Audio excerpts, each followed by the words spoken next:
Μην λέμε Έλληνες και Κύπροι, Έλληνες είμαστε όλοι. Και Ελλάδα είναι και η Κύπρος. Δεν είναι απλά ελληνική, είναι Ελλάδα. Ήξερε ο Λαμπρινός που είναι ο Μακάριος και τι ώρα θα περάσει. Αν ήθελε και αν ήταν ο στόχος ο Μακάριος να βγάλει 2 άρματα, να περάσουν πάνω το αυτοκίνητο, να το σιδερώσουν για να τελειώσει και η ιστορία. Ποια διζωνική, ποια δικοινοτική, η απελευθέρωση. Όλα τα άλλα δεν είναι διαπραγματεύσιμα. Μεταφέρθηκε στο ακροτήρι στις βάσεις αγγλικές όπου ήταν απολύτως ασφαλής.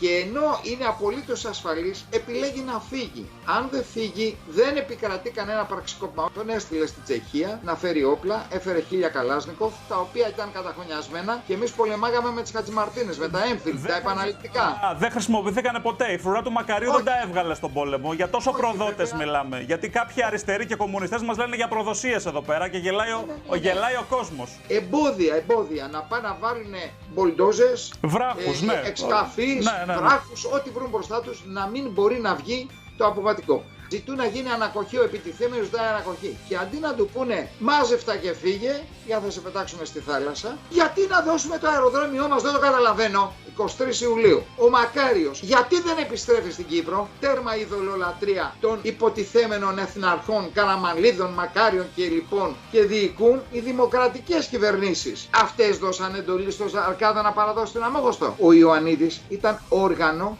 όλων αυτών, Καραμανλίδων και όλων των υπόλοιπων, για να γίνει αυτό που έγινε και να επανέλθουν στην εξουσία. Τόσο απλά τα πράγματα. Ο Αβέροφ έλεγα πάντα στον Καραμανλή ότι μόνο μια εθνική τραγωδία θα ρίξει τους συνταγματάρχες. Προσβάλλει στον Μακάριο, προσβάλλει στον Καραμανλή, προσβάλλει στον Παπανδρέου, προσβάλλει στον ένα, προσβάλλει στον άλλο. Δεν προσβάλλουν την νοημοσύνη σου αυτή, προσβάλλουν τη ζωή σου. Έχουν βιάσει τις ζωές μας.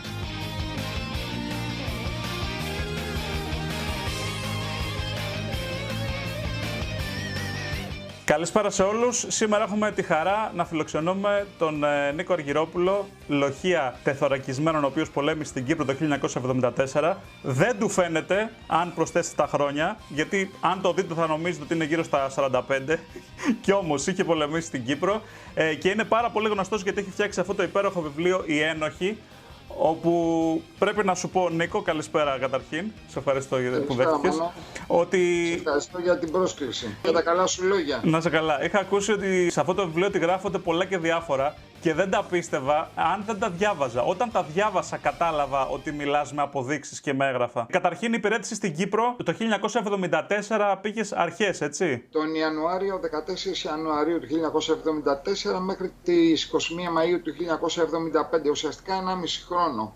Ήμουνα στην Κύπρο και κοιτάζεις όλα. Να ξεκινήσουμε να τα πάρουμε με χρονική σειρά από εκεί που υπάρχει το πιο μεγάλο ενδιαφέρον. Εκεί που αρχικά ο Μακάριος ήταν υπέρ της Ένωσης, μαζί με το Γρίβα ξεκίνησαν το 1955 τον επαναστατικό αγώνα. Βλέπουμε το 1958 με το σχέδιο Μακμίλαν. Καταρχήν ο Μακάριος είχε μιλήσει με το ΦΟΥΤ και είχε αρχίσει να παίρνει μια στροφή. Και το 1958 έγινε αυτό και είναι και η κομβική χρονιά γιατί ταυτόχρονα ο Καραμανλής επέτρεψε να ανοίξει συζήτηση με την Τουρκία και να μπει και η Τουρκία ξανά στην Κύπρο ξαφνικά στην ανεξαρτησία. Σύμφωνα με τη συνθήκη της Λοζάνης, η Τουρκία δεν είχε δικαιώματα επί της Κύπρου. Ναι, τα δικαιώματα τα απέκτησε χάρη στη βοήθεια των Άγγλων, την αμέριστη συμπαράσταση των Άγγλων, γιατί βέβαια οι Τούρκοι είναι πάντα το εργαλείο των Άγγλων σε όλες τις βρώμικες δουλειές. Έτσι λοιπόν τότε τους έβαλαν πάλι στο παιχνίδι για να τους χρησιμοποιήσουν, κάνοντας μακρόπνοα σχέδια, βλέποντας ότι κάποια στιγμή θα χάσουν την Κύπρο. Δεν γινόταν με αυτό που είχε ξεκινήσει ο Γρίβας, τον ανταρτοπόλεμο της ΕΟΚΑ, τον οποίο δεν άντεχαν οι Άγγλοι, τους ανάγκασε 4 χρόνια, η φθορά ήταν τεράστια. Δεν μπορούσαν άλλοι να αντέξουν οι Άγγλοι, γιατί εκτός όλων των άλλων ήταν και οικονομική η αιμορραγία, η οποία έκανε ασύμφορη πλέον την κτήση. 4 χρόνια εφιάλτης κάθε Άγγλου ήταν η ΕΟΚΑ. Δεν μπορούσαν να σταθούν, δεν είχαν πλέον κυριαρχία. Αυτός ήταν ο αντικειμενικός σκοπός και αυτός ήταν ο στόχος της ΕΟΚΑ, να καταδείξει στην παγκόσμια κοινότητα ότι οι Άγγλοι δεν έχουν την κυριαρχία στο νησί και ότι όχι απλώς δεν είναι δεκτοί, είναι ανεπιθύμητοι και ότι έπρεπε να τηρήσουν τις υποσχέσεις που είχαν δώσει στους Κυπρίους ότι θα τους παράσχουν το δικαίωμα στην αυτοδιάθεση ώστε να πετύχουν την ένωση με την Ελλάδα που ήταν ο διακαής πόθος, προαιώνιος πόθος της Κύπρου των Κυπρίων. Ήθελαν λοιπόν με αυτόν τον τρόπο να δείξουν σε όλο τον κόσμο ότι οι Άγγλοι δεν τήρησαν τις υποσχέσεις τους, δεν τήρησαν τα υπεσχημένα, δεν έχουν σκοπό να δώσουν στην Κύπρο αυτό που δικαιούται και αυτό που είναι αυτονόητο για όλους τους λαούς της γης. Γι' αυτό ξεκίνησαν λοιπόν αυτό τον φοβερό ανταρτοπόλεμο που όμοιος του δεν υπάρχει σε όλο τον πλανήτη. Γιατί τα χαρακτηριστικά αυτού του ανταρτοπολέμου, αξίζει να το πούμε αυτό, είναι τέτοια που τον κάνουν μοναδικό σε όλο τον κόσμο. Κανείς δεν πίστευε ότι μπορούσε να αναπτυχθεί ανταρτοπόλεμος στην Κύπρο. Ούτε οι ίδιοι Άγγλοι, οι οποίοι είχαν ερευνήσει, οι αξιωματικοί της Αγγλίας εμπειροπόλεμοι, είχαν ερευνήσει και είχαν δει τις συνθήκες και λένε είναι αδύνατον να αναπτυχθεί ανταρτοπόλεμος στην Κύπρο. Επί 2 χρόνια, 53 και 54, ερευνούσαν κάθε σπιθαμή της γης της Κύπρου. Είχαν την απόλυτη κυριαρχία, είχαν την εξουσία, είχαν την αστυνομία, είχαν τα πάντα, είχαν τα μέσα. Δεν μπορούσε λοιπόν, δεν υπήρχε ενδοχώρο, δεν υπήρχε χώρος υποτίθεται για να αναπτυχθεί κάτι τέτοιο. Οπότε ο Γρίβας τους εξέπληξε όλους και δεν ήταν ένας ανταρτοπόλεμος που κράτησε 1-2-3 μήνες, κράτησε 4 χρόνια και κατέληξε σε επιτυχία. Δηλαδή ουσιαστικά η μεγάλη επιτυχία του ανταρτοπολέμου της ΕΟΚΑ, της θρυλικής ΕΟΚΑ να το πούμε, ήταν ότι έσυρε την Αγγλία σε διαπραγματεύσεις. Βέβαια, εκεί ανέλαβαν άλλοι. Ανέλαβαν χειριστές, δυστυχώς, άλλοι και όχι αυτοί που έφεραν αυτό το φοβερό αποτέλεσμα, οι ήρωες και αυτοί που πραγματικά αγαπούσαν την πατρίδα τους και έδωσαν τη ζωή τους για αυτή. Ανέλαβαν λοιπόν ο Μακάριος, ο Καραμαλής, ο Αβέροφ και όλη αυτή η παρέα, οι οποίοι οδήγησαν και δέχτηκαν τη συνθήκη του Λονδίνου, τη συμφωνία του Λονδίνου, η οποία περιέχει τη συνθήκη, αυτή την κατάπτυστη συμφωνία, η οποία μεταξύ όλων των άλλων λέει ότι απαγορεύεται η ένωση, συμφωνούν όλοι και αποδέχονται δηλαδή, απαγορεύεται η ένωση με οποιαδήποτε χώρα, δηλαδή ουσιαστικά με την Ελλάδα, αποκλεί και την Τουρκία, λέει όμως ότι απαγορεύεται και η διχοτόμηση. Προσέξτε, ένωση την έχουν απορρίψει με την Ελλάδα, αλλά τη διχοτόμηση μια χαρά την προχωράνε, παρότι απαγορεύεται από την συνθήκη αυτή και παρότι την επικαλούνται τη συνθήκη ευκαίρος ακέρος, όπου βρεθούν όλοι αυτοί οι χειριστές, οι σημερινοί. Αντί λοιπόν να πούν ότι ποια διζωνική, ποια δικοινοτική, μία είναι η κουβέντα, μία είναι η λύση, σύμφωνα με το διεθνές δίκαιο και σύμφωνα με όλους τους κανόνες. Η απελευθέρωση. Η απελευθέρωση, αυτό θα έπρεπε να είναι το μότο όλων των ηγετών Ελλάδος και Κύπρου, κυρίως των Κυπρίων ηγετών. Απελευθέρωση. Τίποτα άλλο. Όλα τα άλλα δεν είναι διαπραγματεύσιμα. Ούτε το αίμα που χύθηκε, ούτε ο τόπος που χάθηκε προσωρινά. Η απελευθέρωση θα έρθει. Και το λέω έτσι και κάποια στιγμή θα το θυμηθούν. Λοιπόν, αυτή η συνθήκη οδήγησε νομοτελειακά στον πόλεμο. Έτσι όπως ήταν φτιαγμένη από το Μακμίλαν και όλους αυτούς τους σατανικούς Άγγλους για να οδηγήσει στο να ξανακατέχουν την Κύπρο. Αυτό ήταν το σχέδιο τους. Έβλεπαν ότι την έκαναν, έπρεπε να την επαναποκτήσουν. Αν ο πόλεμος δεν γινόταν το 1974, θα γινόταν το 1973, θα γινόταν το 1975, οπωσδήποτε θα γινόταν. Όλο αυτό το σχέδιο, το οποίο πέρναγε μέσα από αυτά τα στάδια, τα οποία αναφέρω στο βιβλίο, δηλαδή ένα καλοσχεδιασμένο πραξικόπημα που υποτίθεται ότι ανατρέπει ξαφνικά, χωρίς κεραυνός εν αιθρία, χωρίς κανείς να το ξέρει, υποτίθεται, το Μακάριο.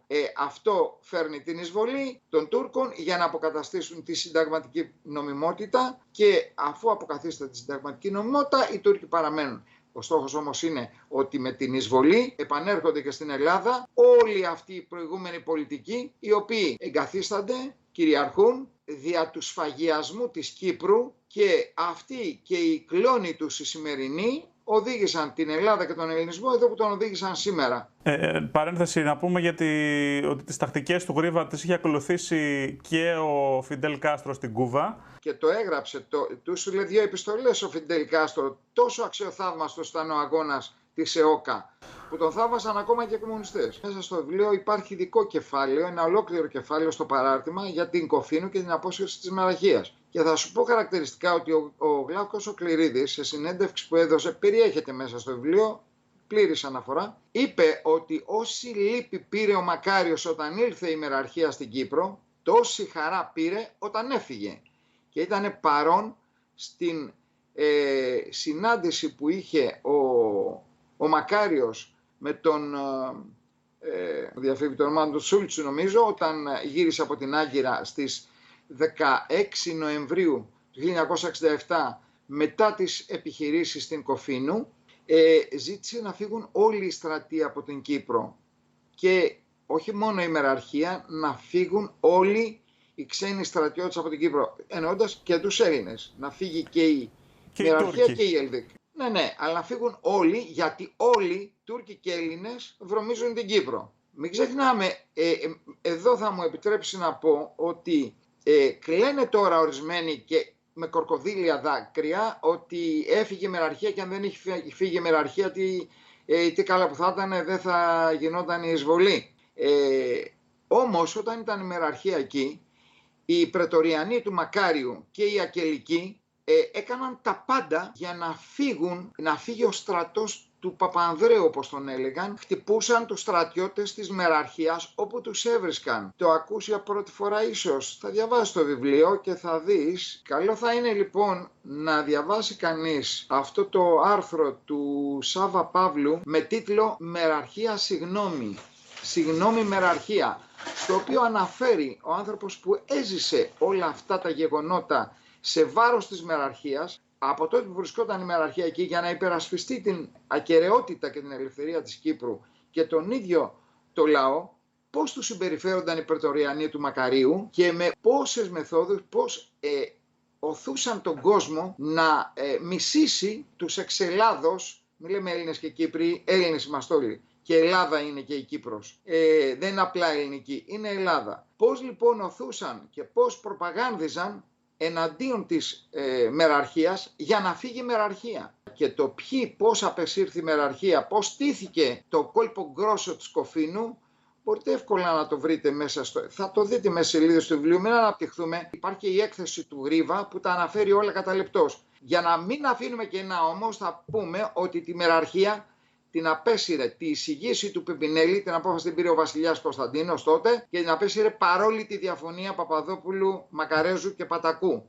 Ναι, αλλά Παπαδόπουλος έκανε κουμάντο, θα πει κάποιος. Δεν ήταν ακριβώς έτσι τα πράγματα. Πρωθυπουργός ήταν ο Κόλλιας, ο Σπαντιδάκης είχε ήδη κανονίσει με το Μακάριο την απόσυρση της μεραρχίας και του Γρίβα, γιατί ο στόχος δεν ήταν μόνο η απόσυρση της μεραρχίας, ήταν και η απόσυρση του Γρίβα, του μισητού εχθρού του Μακάριου. Λοιπόν, να τα λέμε όλα. Αυτό το επέτυχαν. Και επίσης, από τη στιγμή που έφυγε η μεραρχία, τι ακολούθησε? Εξοπλίστηκε μήπως η Κύπρος? Δηλαδή η κυπριακή κυβέρνηση, ο Μακάριος, μήπως εξόπλησε ή μήπως έκανε το διαμετρικά αντίθετο? Τι έκανε? Αφόπλησε τις βόρειες ακτές της Κύπρου, αυτό που ισχυρίζονται ότι από τις 15 Ιουλίου από το πραξικόπημα και μετά το έκανε ο Σαμψόν ή τέλος πάντων οι πραξικοπηματίες, ότι απέσυραν τα πολυβόλα και τα πυροβόλα από τις βόρειες ακτές Κύπρου και απογύμνωσαν τις ακτές, και μάλιστα δείχνει φωτογραφίες ο Κακογιάννης στην ταινία του «Έτσι προδόθηκε η Κύπρος», χορταριασμένα τα πολυβολία. Λες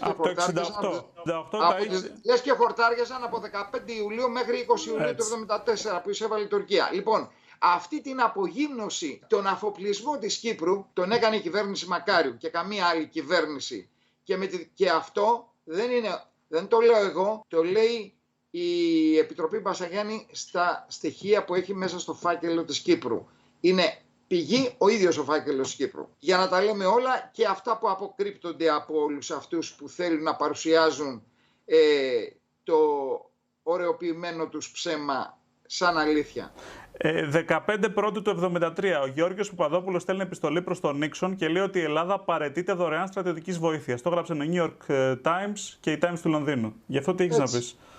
Ναι, διότι αυτό ήταν ένα πραγματικό θαύμα το οποίο έχει συμβεί για μία και μοναδική φορά. Η Ελλάδα ανεξαρτητοποιήθηκε από την δωρεάν αμερικανική βοήθεια και ουσιαστικά αποδεσμεύθηκε αγοράζοντας όπλα, και μιλάμε για πολεμικά αεροσκάφη, πολεμικά πλοία, παντός είδους, τα υποβρύχια αυτά τα τύπου 209, τα οποία υπήρχαν το 1974, τα οποία δεν είχε η Τουρκία, τα φάντομους που είχαμε εμείς και δεν είχε η Τουρκία, αγοράστηκαν κατά αυτή την περίοδο, όπως και τεθωρακισμένα και πολλά άλλα, ένας εξοπλισμός που έφερνε την Ελλάδα σε μεγάλη υπεροπλία έναντι της Τουρκίας. Αυτό δεν το λέει βέβαια κανείς, γιατί δεν συμφέρει να το πούν αυτοί που σχεδίασαν, οργάνωσαν, μεθόδευσαν και εξετέλεσαν αυτό το σατανικό σχέδιο σε βάρος της Κύπρου και γενικότερα όλης της Ελλάδος. Δεν τα λένε αυτά. Μέσα στο βιβλίο έχω αναλυτικά το πώς εξοπλίστηκε η Ελλάδα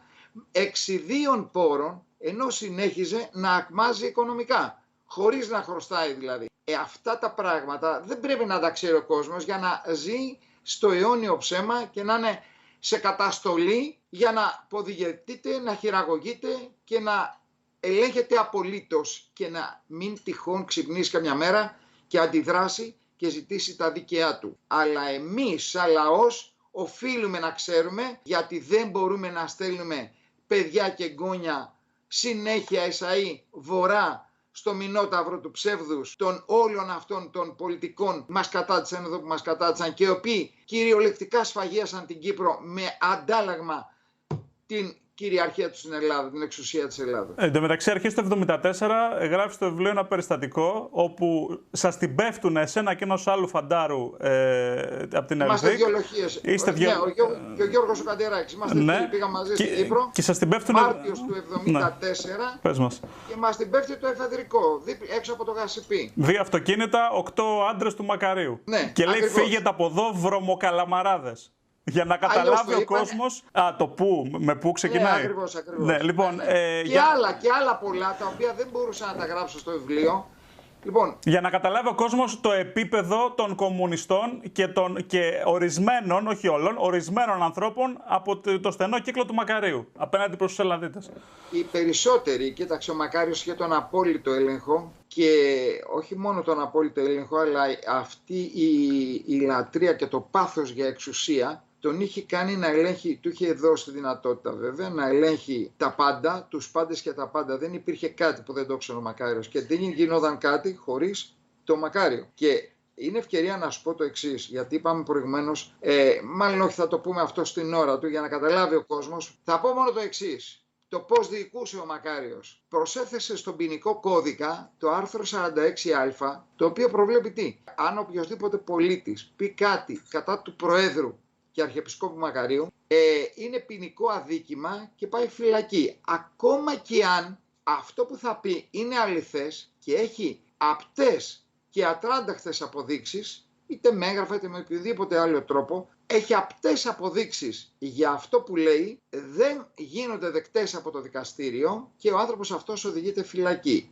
Έστειλε φυλακή αντιπάλους του. Είναι γνωστό στην Κύπρο ότι εξόντωνε τους αντιπάλους του, εξόντωνε κυριολεκτικά. Το μεγάλο του θύμα ήταν ο Τάκης ο Ευδόκας, ο ανθυποψηφιός του για την Προεδρία της Κύπρου, όπου οι πρετοριανοί του Μακάριου την έπεφταν στους οπαδούς του Τάκη του Ευδόκα, διέλυαν τις συγκεντρώσεις τους και τους ξυλοκοπούσαν, πέταγαν γιαούρτια, πέταγαν διάφορα, έσπαγαν τις μικροφωνικές εγκαταστάσεις και έκαναν ό,τι μπορούσαν να τους διαλύσουν για να είναι ο μοναδικός υποψήφιος ο Μακάριος και να παίρνει τα ποσοστά που έπαιρνε. Και τον Πολύκαρπο Γιορκάτζη έφαγε το 1970 και θα εξηγήσουμε σε επόμενη συνέντευξη, θα ανέβει ξεχωριστό βίντεο, πώς ακριβώς τον έφαγε και ποιος τον έφαγε τον κύκλο του Μακαρίου. Το περιστατικό, εντάξει, θα το διαβάσουν στο βιβλίο σου, απλά να πούμε ότι σας την πέσανε με μπουνιές η φρουρά του Μακαρίου, αλλά ναι, ώστε να το δουν στο βιβλίο. Και όχι μόνο αυτό, εκεί που μας την πέσανε πάνω μας, ευνηδιαστήκαμε γιατί δεν φορούσαν στολές, φορούσαν πολιτικά. Βέβαια ήταν οπλισμένοι, αλλά δεν τράβηξαν πιστόλια. Στις ζώνες τους είχαν όπλα.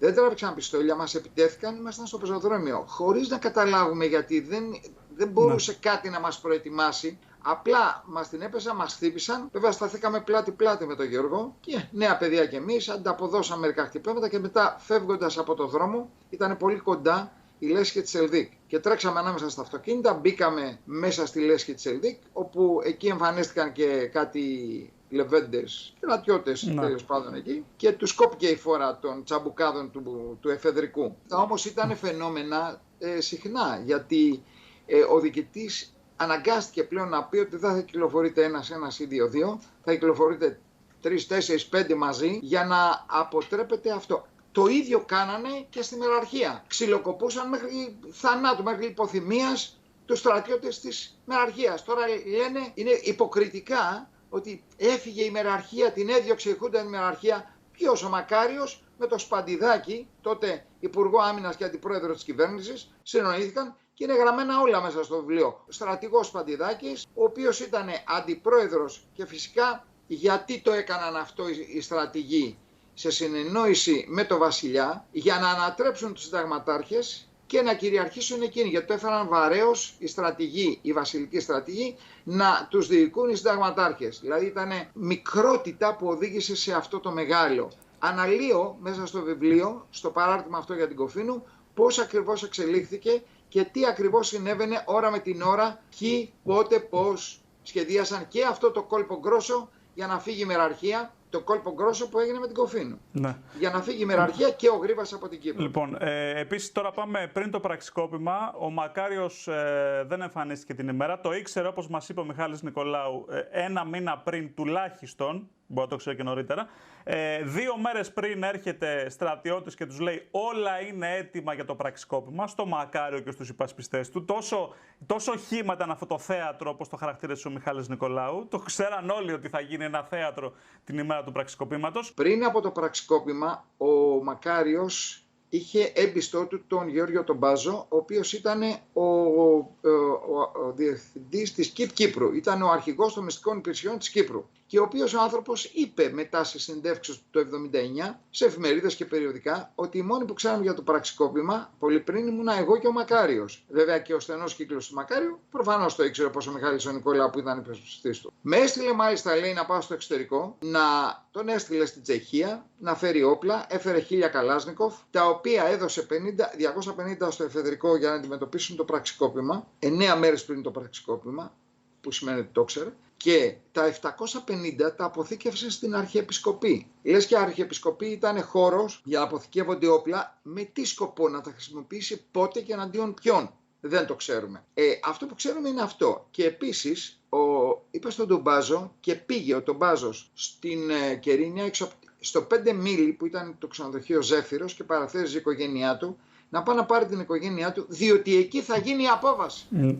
Μάλιστα. Και τα όπλα αυτά χρησιμοποιηθήκαν το 1974 που τα έβαλε τα καταχώνιασε ο Μακάριος. Δεν ήταν μόνο αυτά, ήταν και πάρα πολλά άλλα Καλάσνικοφ, τα οποία ήταν καταχωνιασμένα και εμείς πολεμάγαμε με τις Χατζημαρτίνες, με τα έμφυλ, τα επαναληπτικά. Δεν χρησιμοποιηθήκαν ποτέ. Η φρουρά του Μακαρίου δεν τα έβγαλε στον πόλεμο. Για τόσο προδότες μιλάμε. Γιατί κάποιοι αριστεροί και κομμουνιστές μας λένε για προδοσίες εδώ πέρα και γελάει ο κόσμος. Όντως γελάνε και οι πέτρες με τα παραμύθια που στέλνουν στον κόσμο, διότι όντως υπήρχε προδοσία.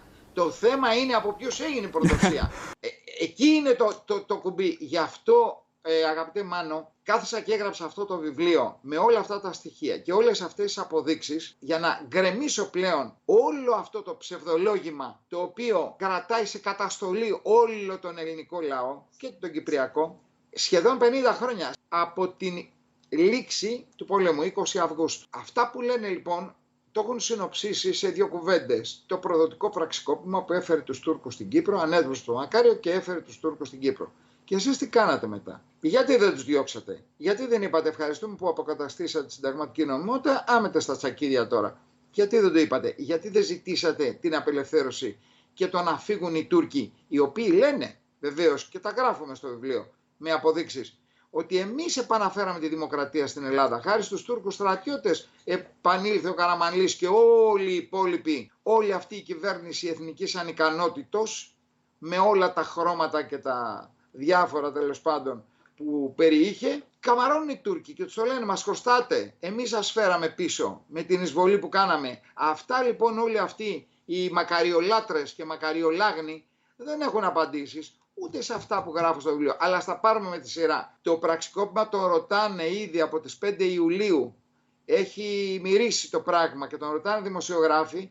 Και λέει ο Μακάριος ότι δεν δίνω σημασία σε αυτές τις φήμες, άλλωστε και να γίνει πραξικόπημα δεν θα επιτύχει, διότι ήξερε αυτά που ήξερε ή υποτίθεται ότι βασιζόταν στις παρακρατικές ομάδες που είχαν δημιουργηθεί από πολύ παλιότερα, των οποίων ηγέτες ήταν ο Λυσαρίδης, ο Κληρίδης, άλλη ομάδα καθένας, ο Γιορκάτζης και ο Σαμψόν. Αυτοί είχαν δικές τους ομάδες. Πιστοί όλοι στο Μακάριο, χρηματοδοτούμενοι όλοι από τον κρατικό Κορβανά, εκπαιδευόμενοι όλοι με χρήματα του κρατικού Κορβανά, με εκπαιδευτές από άλλες χώρες που έρχονταν και τους εκπαίδευαν σε τακτικές πολέμου εσωτερικού. Ποια ήταν η ανάγκη να δημιουργήσει τέτοιες παρακρατικές ομάδες? Αυτό είναι ένα ερώτημα που απαντιέται βέβαια, αλλά καλό είναι να ακούγονται, γιατί άκρα του τάφου σιωπή και μην τα κουμπάτε, γιατί εμείς έτσι μάθαμε και έτσι ξέρουμε και αφού έτσι ξέρουμε, έτσι είναι τα πράγματα. Δεν είναι έτσι τα πράγματα. Λοιπόν, ο Μακάριος 2 μέρες πριν το πραξικόπημα, ήσυχος ότι όλα είναι μια χαρά κανονισμένα, πάει στο εξοχικό του στο Τρόδος και περνάει το Σαββατοκύριακό του ήσυχος και ήρεμος, γιατί τη Δευτέρα θα ακολουθηθεί το πρόγραμμα το οποίο έχει σχεδιαστεί και το οποίο ξέρει εδώ και πάρα πολύ καιρό. Εδώ είναι ένα αξιοσημείωτο. Λένε λοιπόν τώρα όλοι αυτοί οι μακαριολάτρες ότι ο Μακάριος ήταν ο στόχος, ήθελαν να το σκοτώσουν. Ακούστε λοιπόν πώς έχουν τα πράγματα. Τη Δευτέρα το πρωί ο Μακάριος επιστρέφει από το εξοχικό του στον Κίκο, στην Λευκοσία, στο Προεδρικό. Έχω μάλιστα μέσα στο βιβλίο και το χάρτη της διαδρομής που ακολούθησε, ο μοναδικός δρόμος από το Τρόδος στη Λευκοσία, αν υπάρχει άλλος δρόμος. Τότε μάλιστα ήταν και πιο μικρός και πιο στενός. Αυτός ο δρόμος περνάει έξω από την Κοκκινοτριμηθιά. Στην Κοκκινοτριμηθιά λοιπόν ήταν το στρατόπεδο Μιχαήλ Πουρνάρα, όπου είχε την έδρα της η 23 ΕΜΑ, η μονάδα των τεθωρακισμένων επιλαρχία μέσων αρμάτων με διοικητή τον Λαμπρινό, η οποία έκανε την επίθεση στο πραξικόπημα. Πέρασε έξω από τη μύτη τους. Το ξέραν, ο Λαμπρινός δεν το έμαθε εκείνη την ημέρα θα κάνει πραξικόπημα, το ήξερε 10 μέρες πριν για να οργανωθεί, να σχεδιάσει το πώς θα δράσει ο ίδιος. Πέρασε έξω από την πόρτα του στρατοπέδου. Τι πιο απλό, ήξερε ο Λαμπρινός που είναι ο Μακάριος και ότι θα περάσει και τι ώρα θα περάσει. Τι πιο απλό από το να βγάλει, αν ήθελε και αν ήταν ο στόχος ο Μακάριος, να βγάλει 2 άρματα, να περάσουν πάνω από το αυτοκίνητο, να το σιδερώσουν για να τελειώσει και η ιστορία. Αν ο Μακάριος ήταν στόχος ή με ένα βλήμα από ένα άρμα TAF 34 να το εξαϊλώσει. Επέλεξε ότι αυτό ήταν η απλή. Αν ο στόχος ήταν ο Μακάριος, ήταν η απλή λύση, χωρίς άλλη αιματοχυσία, χωρίς τίποτα. Ο Μακάριος και ο οδηγός του. Αυτές θα ήταν οι απώλειες. Άφησε αυτό που ήταν εύκολο να γίνει και επέλεξε το δύσκολο που ήταν η επίθεση στο Προεδρικό, με όλα αυτά τα συμπαρομαρτούντα, με όλη αυτή ό,τι ακολούθησε τέλος πάντων, με τόσους νεκρούς εκατέρωθεν και από τη μία και από την άλλη πλευρά, και από το εφεδρικό και από τους καταδρομείς που επιτέθηκαν, ενώ ο Μακάριος έλειπε και δεν ήταν στο Προεδρικό. Όσον αφορά για αυτό το παραμύθι περί παιδιών που ήταν εκεί, το αναλύω διεξοδικά μέσα στο βιβλίο, το πόσο παραμύθι ήταν. Έχουν περάσει 49 χρόνια και αυτή τη φοβερή εμπειρία που έζησαν τα υποτιθέμενα παιδιά που ήταν μέσα στο Προεδρικό, δεν βγήκε ποτέ κανένα να μιλήσει, επέστρεψαν στην Αίγυπτο από όπου υποτίθεται ότι προέρχονταν. Εκεί ούτε οι συνοδοί τους, ούτε οι καθηγητές που τα συνόδευαν, ούτε τα ίδια τα παιδιά, ούτε κανένας δημοσιογράφος δεν πήγε εκείνη τη στιγμή που έβραζε το θέμα να τους πάρει συνέντευξη που θα ήταν μοναδική. Η συνέντευξη για τον δημοσιογράφο. Πείτε μας τι έγινε, τι ζήσατε, είσαστε μέσα στο Προεδρικό, εκδηλώθηκε επίθεση, τι κάνατε, πού σας πήγαν, πώς διαφύγατε. Προσέξτε, απίστευτα ψέματα. Δεν έχει εμφανιστεί ποτέ κανένα παιδί πουθενά, δεν έχει δώσει συνέντευξη, δεν έχει βρεθεί κανένας δημοσιογράφος να αναδείξει αυτό το φοβερό θέμα, ούτε πώς διέφυγαν. Τι έγινε, σταμάτησε. Καλά, δεν έχει νόημα να το συζητάμε. Δηλαδή, από τη στιγμή που λέει πως πιστής του Μακαρίου το ήξερε ένα μένα πριν και του το είχε πει, δεν έχει νόημα. Αυτό ήταν θέατρο. Φεύγοντας από το Προεδρικό, ο Μακάριος είχε ήδη φύγει πριν πέσει η πρώτη πιστολιά. Φεύγοντας, πήγε στην Πάφο, μίλησε στο ραδιόφωνο, που σημαίνει ότι εντοπίστηκε που βρίσκεται, έπαψε πια να είναι κρυφό γιατί μίλησε αμέσως. Άρα οι πραξικοπηματίες, οι οποίοι υποτίθεται ότι κινήθηκαν την ίδια μέρα, την επόμενη, δεν ξέρω εγώ, για να πάνε να τον συναντήσουν, να πάνε να τον πιάσουν, να τον εξοντώσουν, τι να κάνουν, το ξέραν από την πρώτη στιγμή που είναι. Θα μπορούσαν, και εκεί υπήρχαν μονάδες, και στην Πάφο υπήρχαν μονάδες, μπορούσαν να κινηθούν. Δεν έγινε τίποτα από όλα αυτά. Μεταφέρθηκε στο ακροτήρι στις βάσεις αγγλικές, όπου ήταν απολύτως ασφαλής, και ενώ είναι απολύτως ασφαλής, επιλέγει να φύγει. Αν δεν φύγει, δεν επικρατεί κανένα πραξικόπημα. Όσο ο νόμιμος πρόεδρος είναι επί κυπριακού εδάφους, δεν επικρατεί κανένα πραξικόπημα. Εάν φύγει, τότε επικρατεί. Γιατί φεύγει? Για να δώσει τη δικαιολογία στους Τούρκους ότι κατελήθη η συνταγματική νομιμότητα, οπότε ενεργοποιήστε τις πρόνοιες της συνθήκης που έχουν επινοήσει οι Άγγλοι και υπογράψαν όλοι τους μαζί, για να έρθετε να αποκαταστήσετε τη συνταγματική νομιμότητα. Φεύγει και πάει με την υψηλή προστασία των Άγγλων. Φεύγει λοιπόν, πάει στη Μάλτα και από εκεί στο Λονδίνο. Εκεί συναντάει τον Βίλσον και τον Κάλαχαν, κάνουν τις συμφωνίες τους. Τι συμφώνησαν? Και τις συμφωνίες αυτές, για τις συμφωνίες αυτές ενημερώθηκαν και ο Ετζεβίτ που πήγε την ίδια μέρα στις 17 Ιουλίου και συναντήθηκε με τον Βίλσον και με τον Κάλαχαν, Και τι είπανε, θα πεις μακάρια στην ομιλία στα Ηνωμένα Έθνη, ότι η Ελλάδα έκανε εισβολή στην Κύπρο για να πάρει το δικαίωμα η άλλη εγγυήτρια δύναμη, η Τουρκία, και να επέμβει με σκοπό να αποκαταστήσει τη συνταγματική νομιμότητα. Αυτό ήταν το κρίσιμο. Φεύγει, πάει στην Αμερική, κάνει την ομιλία στις 4 η ώρα το απόγευμα, περιμένουν οι Τούρκοι. 4 η ώρα το απόγευμα, ήταν 11 η ώρα Λευκωσίας, το βράδυ εννοώ. Περιμένουν οι Τούρκοι λοιπόν να κάνει αυτό που είχε συμφωνηθεί, να πει ότι η Ελλάδα έκανε εισβολή, το είπε 7 φορές και μία φορά είπε οι Έλληνες είναι εισβολείς. 8 φορές είπε τη λέξη εισβολή. Και οι Τούρκοι ξεκινάνε στις 11.30 ώρα το βράδυ την επίθεσή τους. Τον απόπλου μάλλον για να επιτεθούν. Μιλάμε για 19 Ιουλίου. Ξεκινούν οι Τούρκοι λοιπόν με τη δικαιολογία ότι ο Μακάριος δηλώνει στα Ηνωμένα Έθνη ότι έχει δεχθεί επίθεση και εισβολή από το ένα μέρος των 3 εγγυητών, άλλοι πρωτοφανείς αδιανόητοι αρλούμπαυτοί εγγυητές για ένα κράτος. Πού ακούστηκε αυτό το πράγμα, εγγυητές? Υπάρχει διεθνής νομιμότητα, η διεθνής νόμη, το διεθνές δίκαιο. Υπάρχουν οι οργανισμοί, υποτίθεται. Υπάρχει ο ΟΗΕ, υποτίθεται, να προστατεύσουν το κάθε κράτος. Πού ακούστηκε εγγυητές? Εγγυητές μπαίνουν στη τράπεζα να πάρει κανείς δάνειο. Αυτά ήταν επινόηση των διαστροφικών σατανικών Άγγλων. Είπαμε για ποιο λόγο. Λοιπόν, ενεργοποιείται λοιπόν αυτός ο όρος, τον οποίο απεδέχθη ο Μακάριος, απεδέχθη την ισχύ των όρων της συμφωνίας που είχε ήδη υπογράψει, την οποία υποκριτικά αρνιόταν μέχρι εκείνη τη στιγμή, την αποδέχεται και έτσι βρίσκουν την ευκαιρία οι Τούρκοι. Βρίσκουν την ευκαιρία την είχαν από πριν, γιατί ήταν και αυτοί στο κόλπο. Και επιτίθενται συνεπικουρούμενοι πάντοτε από τους Άγγλους. Οι Άγγλοι είχαν περικυκλώσει το νησί. Τα γράφει μια χαρά στο βιβλίο της Φανούλα η Αργυρού, εξαιρετικά, από το οποίο έχω δανειστεί στοιχεία και τα περιλαμβάνω και εγώ μες στο βιβλίο μου. Το ελικοπτεροφόρο Ερμής του αγγλικού ναυτικού να βλοχούσε έξω από την Κερίνια και από εκεί απονιώνονταν τα ελικόπτερα τα οποία χτυπούσαν τις ελληνικές θέσεις, και βέβαια από τη βάση στο Ακροτήρι απογειώνονταν τα αεροπλάνα τα οποία έπαιρναν διακριτικά τουρκικά. Βενζίνη και επισκευάζονταν κιόλας τα τουρκικά αεροπλάνα στις βάσεις. Στις βρετανικές βάσεις, για να ξέρει ο κόσμος πόσο φίλοι μας είναι οι Βρετανοί. Ναι, επισκευάζονταν στις αγγλικές βάσεις στο Ακροτήρι και έπαιρναν τουρκικά διακριτικά, τα οποία ήταν αυτοκόλλητα, τους τα κολλάγανε πάνω στα αεροπλάνα. Είναι γνωστά το ότι κατερρίφθησαν πάρα πολλά αεροπλάνα. Τις 2 πρώτες μέρες κατερρίφθησαν 25 αεροπλάνα χώρια τα ελικόπτερα με Τούρκους πιλότους, οι οποίοι κυριολεκτικά έτρεμαν να μπουν στις μάχες. Μπήκαν στην αρχή, τα βρήκαν σκούρα, κατερρίφθησαν οι περισσότεροι. Έτρεμαν να μπουν στις μάχες και μετά ανέλαβαν το ρόλο αυτό οι Άγγλοι πιλότοι. Αυτά είναι γνωστά στους περισσότερους, βέβαια δεν είναι γνωστά σε αυτούς που δεν θέλουν. Κοίταξε Μάνο, δεν υπάρχει πιο κουφός από αυτόν που δεν θέλει να ακούσει, πιο τυφλός από αυτόν που δεν θέλει να δει και πιο ηλίθιος από αυτόν που δεν θέλει να καταλάβει. Γίνεται λοιπόν η εισβολή, τα βρίσκουν σκούρα τις 3 πρώτες μέρες οι Τούρκοι, εισβάλλουν πάση δυνάμει, έχουν ολοκληρωτική υπεροχή στον αέρα και στη θάλασσα και συντριπτική σιγά σιγά στην ξηρά με τις μονάδες που κατεβάζουν. Ενώ ξέχασα να πω αυτό, ενώ ξεκινούν δίνει το σήμα η Κύπρου ότι έχουν αποπλέψει οι δυνάμεις που είναι ήδη έτοιμες από καιρό στη Μερσίνα με σκοπό να επιτεθούν στην Κύπρο, και το ΓΕΦ δεν ανησυχεί.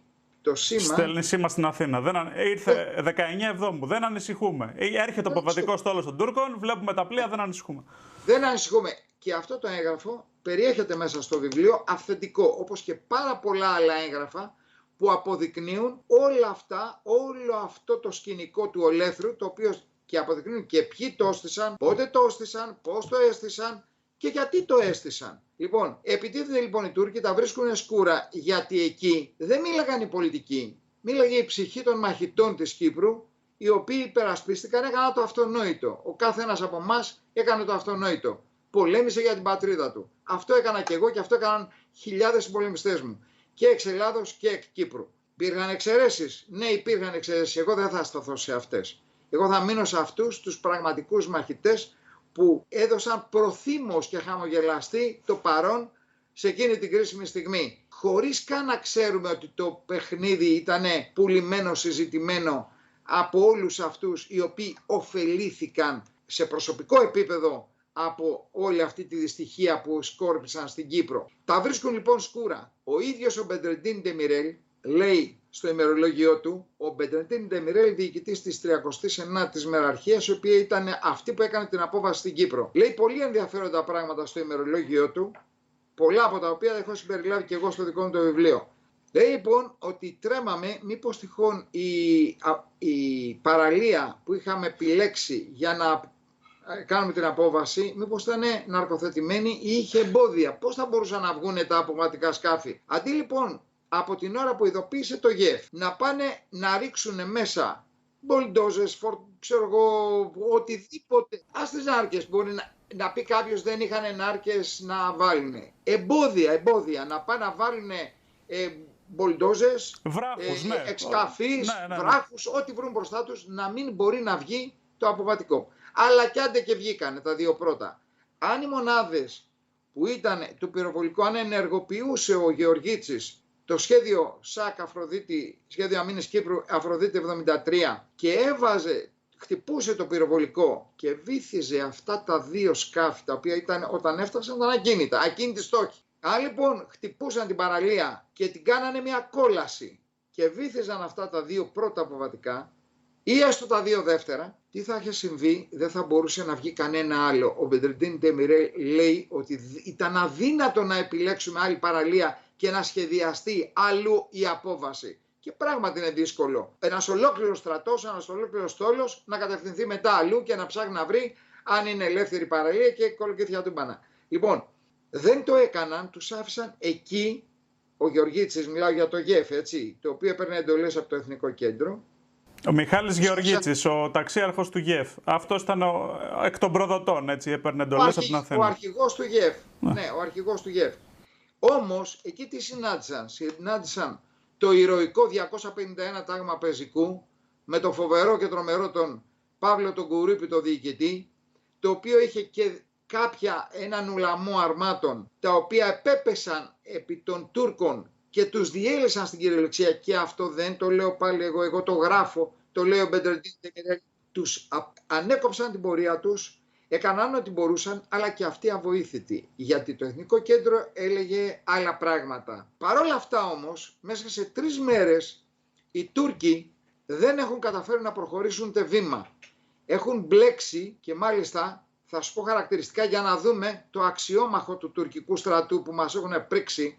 Οι Τούρκοι και οι Τούρκοι για να φοβίζουν τον κόσμο, να τρομάζουν τον κόσμο. Για να δείτε λοιπόν, λέει πάλι ο Ντεμιρέλ, τα συντάγματα 41, 50 και 60 είχαν μπλέξει μεταξύ τους και δεν μπορούσαν να μετακινηθούν. Κάνανε απόβαση και δεν ξέρανε πού να πάνε και τι να κάνουν.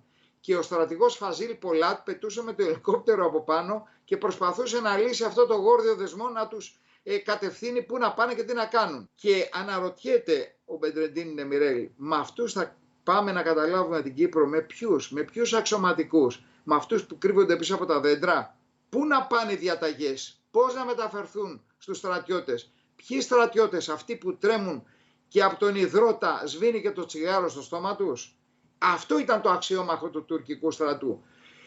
3 μέρες λοιπόν το έχουν βρει σκούρα. Στις 21 Ιουλίου το βράδυ το Γενικό Επιτελείο των Τούρκων και η έγγραφα, τα λέει ο Ντεμιρέλ, και είναι έγγραφα για να μην πέσουν στα χέρια των Τούρκων, των Ελλήνων την επόμενη μέρα. Ο Μπεντρεντίν Ντεμιρέλ είναι διοικητής 39ης Μεραρχίας Πεζικού της Τουρκίας. Έτσι, δεν είναι κάποιος τυχαίος δημοσιογραφίσκος, το πούμε αυτό.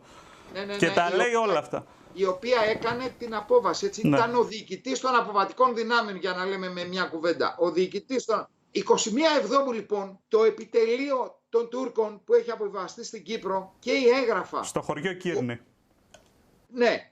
Και η έγγραφα γιατί το είχαν σίγουρο την άλλη μέρα 22 του μηνός θα τους πετάγαμε στη θάλασσα με αυτές τις πενιχρές δυνάμεις που είχαμε, και για να μην πέσουν στα χέρια των Ελλήνων τα έγγραφα αυτά τα κρίσιμα που αποδείκνυαν κύριος είδετη, τα έκαιγαν όλη τη νύχτα. Ο στρατηγός Σουάτ Ακτουλγά, ο αρχηγός, λέει με νόημα στο τηλέφωνο που του είπαν ότι δεν μπορούμε να προχωρήσουμε, λέει με τρόμο και με νόημα, δεν έχουμε σχέδιο εκένωσης. Δηλαδή καλά πήγαμε, γιατί μας είπαν οι Άγγλοι ότι μια χαρά θα πάτε, θα πάρετε όλη την Κύπρο και όλοι τελειώνει το πανηγύρι. Δεν περίμεναν αυτό που είδανε, δεν περίμεναν να βρουν τέτοια αντίσταση και λέει δεν έχουμε σχέδιο εκένωση. Δηλαδή καλά πήγαμε, αλλά δεν ξέρουμε πώς να φύγουμε. Την επόμενη μέρα λοιπόν, απεγνωσμένοι οι Τούρκοι ζητούν και χειρία, ζητούν να γίνει ανακοχή, ο επιτιθέμενος ζητάει ανακοχή. Και αντί να του πούνε μάζευτα και φύγε, για θα σε πετάξουμε στη θάλασσα, εντάξει, μάζευτα και φύγε. Υπάρχει λύση. Σήκω και φύγε. Άντε να σε αφήσουμε ανενόχλητο να φύγεις, να μην σε χτυπήσουμε.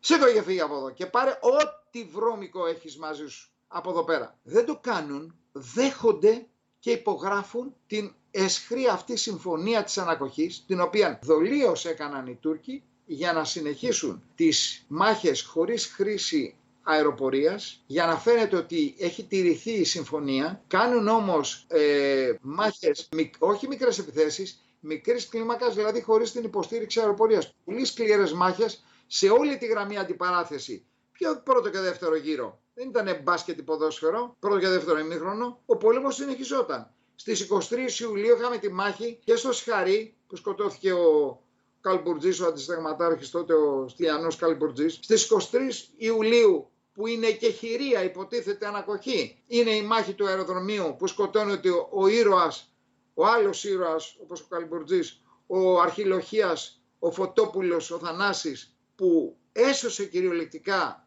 τον αείμνηστο τώρα ταγματάρχη τότε Γιώργο Παπαμελετίου από τη δύσκολη θέση που βρισκότανε. Πήρε πάνω του, δηλαδή μπήκε μπροστά, πήρε πάνω του τα πυρά, σώθηκε ο Παπαμελετίου και κάποια στιγμή μια σφαίρα, αφού συγκέντρωσε όλα πάνω του τα πυρά, μια σφαίρα τον βρήκε στο λαιμό και έχουμε έναν ακόμα ήρωα για τον οποίο δεν μιλάει κανείς. Αυτό είναι το τραγικό. 3 μέρες κρατούσαν οι δυνάμεις οι δικές μας, κρατούσαν το αεροδρόμιο, το οποίο ήταν εκ των πρώτων στόχων.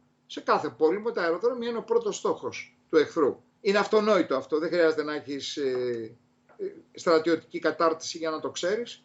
Λοιπόν, το κρατούσαν ανέπαφο. Στις 23 Ιουλίου λοιπόν έγινε η μάχη και μετά δόθηκε η εντολή, προσέξτε, να παραδοθεί το αεροδρόμιο στους Σοϊέδες. Γιατί ρε παιδιά, γιατί να το παραδώσουμε στους Σοϊέδες?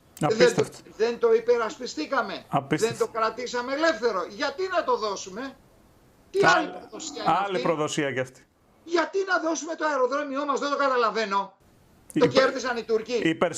Υπερσύγχρονο με κυλιόμενες σκάλες τότε ήταν στολίδι για το 1974. Στολίδι, βεβαίως. Γιατί να δώσουμε το αεροδρόμιο, κομβικό σημείο, στρατηγικό σημείο, γιατί να το δώσουμε? Μα λέει δεν το δίνουμε στους Τούρκους. Αυτό λοιπόν το δίναμε και στους Τούρκους. Εμέσως όμως το δώσαμε στους Τούρκους. Λοιπόν, γιατί να το δώσουν? 23 Ιουλίου είναι ανακοχή.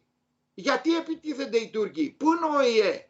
Οι ΟΗΕδες που ήταν εκεί παίζουν το ρόλο που παίζουν και σήμερα. Αλλά θα το πούμε και αυτό το σημερινό το προχθεσινό. Περασμένη εβδομάδα που έγινε στην Πύλα.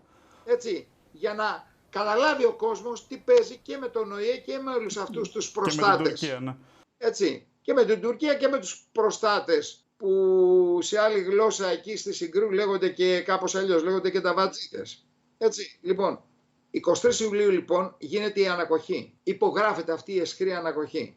Και τι συμβαίνει? Ο Σαμψόν παραιτείται και στη θέση του μπαίνει πρόεδρος ο Γλάφκος ο Κληρίδης, ο οποίος ήταν τότε πρόεδρος της Βουλής των Αντιπροσώπων της Κύπρου. Ήταν κατά σειράν, και αυτό ας ακουστεί και θα ακουστεί για πρώτη φορά τώρα στη δικιά σου την εκπομπή, ήταν ο τρίτος στη τάξη ηγέτης, σύμφωνα με το πρωτόκολλο της Κυπριακής Δημοκρατίας. Τι σημαίνει αυτό? Ποιοι ήταν οι δύο πρώτοι? Ο πρώτος ήταν ο πρόεδρος της Δημοκρατίας. Ο δεύτερος, κρατηθείτε καλά, ήταν ο Αρχιεπίσκοπος Κύπρου. Και ο τρίτος ήταν ο πρόεδρος της Βουλής. Λοιπόν, αν μπείτε και δείτε το πρωτόκολλο, μπείτε τώρα και δείτε το πρωτόκολλο της Κυπριακής Δημοκρατίας, προβλέπει ότι ο πρώτος στη τάξη είναι ο πρόεδρος. Ο δεύτερος στην τάξη είναι ο Αρχιεπίσκοπος. Τι σημαίνει αυτό? Γιατί το είχε κάνει, όπως το άρθρο 46α, ώστε αν χάσει ποτέ τις εκλογές, να είναι ο δεύτερος στη τάξη και να αναλαμβάνει η ηγεσία του κράτους σε περίπτωση που χάσει τις εκλογές για οποιοδήποτε λόγο. Δηλαδή κάτι πιο διαστροφικό δεν μπορώ να φανταστώ. Ισχύει ακόμα με τη διαφορά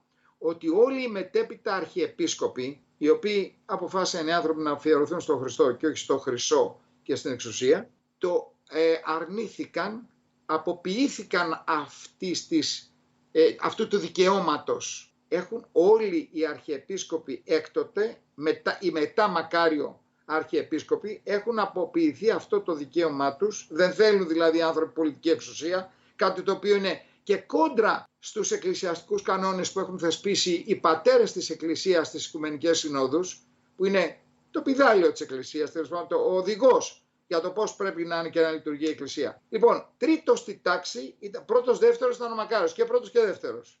Αδιανόητα πράγματα, με τους δύο τίτλους που κατήχε. Τρίτος λοιπόν ήταν ο Κληρίδης, πρόεδρος της Βουλής των Αντιπροσώπων. Παραιτείται ο Σαμψόν, πάβει να υπάρχει πραξικόπημα, αποκαθίσταται η συνταγματική νομιμότητα και πρόεδρος της Κύπρου, προεδρεύων μάλλον, ορίζεται ο Γλαύκος Κληρίδης. Ορκίζεται, και όχι ορίζεται, ορκίζεται. Εδώ είναι το μεγάλο ερώτημα. 23 Ιουλίου, ο Μακάριος, ο νόμιμος πρόεδρος της Κύπρου, ο εκλεγμένος, ο ανατραπής πραξικοπηματικός, γιατί δεν επιστρέφει στην Κύπρο? Γιατί δεν επιστρέφει? Διότι αν επέστρεφε, τι θα γινόταν? Θα σταματούσε η τουρκική επέλαση. Τέλος. Δεν έχετε κανένα λόγο πια να, ούτε εσείς ούτε οι Άγγλοι. Τι θα είχε γίνει? Όλο το κακό έγινε από 23 Ιουλίου και μετά. Ότι η γη χάθηκε, κατακτήθηκε και είναι ακόμα υποδηλωμένη. Όλος αυτός ο ξεριζωμός, όλο αυτό το αίμα, οι θάνατοι, οι βασανισμοί, οι βιασμοί των γυναικών, όλα αυτά τα δεινά που υπέστη ο Κυπριακός Ελληνισμός από τις 23 Ιουλίου και έκτοτε, γιατί και σήμερα οι εγκλωβισμένοι, αυτοί δηλαδή που ζουν μέσα στα κατεχόμενα, υφίστανται όλα αυτά, όλη αυτή τη βαρβαρότητα των εκλεκτών, των φίλων των κυβερνήσεων από τότε και μετά, ελληνικών και κυπριακών Τούρκων, υφίστανται όλη αυτή τη βαρβαρότητα. Όλο αυτό θα είχε σταματήσει. Θα είχε σταματήσει εκεί. Δηλαδή, αν ο Μακάριος είχε ένα ίχνος μικρό, ένα ελάχιστο ψήγμα αγάπης για το λαό και για την πατρίδα, όφιλε να γυρίσει. Πού ήταν? Τι έκανε? Γιατί δεν γύρισε? Και αυτό, Μάνο, δεν το απαντάει κανείς. Το γράφω στο βιβλίο. Το βιβλίο κυκλοφορεί από πέρσι τον Οκτώβριο, τώρα σχεδόν 10 μήνες. Δεν έχει τολμήσει κανείς να απαντήσει ή να θίξει αυτό το θέμα. Και 49 χρόνια δεν αναρωτιέται κανείς. Έλα ρε Μακάρη, γιατί δεν γυρίζεις πίσω? Γιατί δεν γυρίζεις να σώσεις την πατρίδα σου? Πού είσαι, τι κάνεις, διακοπές? Μας είπε ο Μιχάλης ο Νικολάου ότι εκβιαζόταν ο Μακάριος στην προηγούμενη συνέντευξη καθ' όλη τη θητεία του. Αυτή ήταν η θέση, ότι εκβιαζόταν διαρκώς.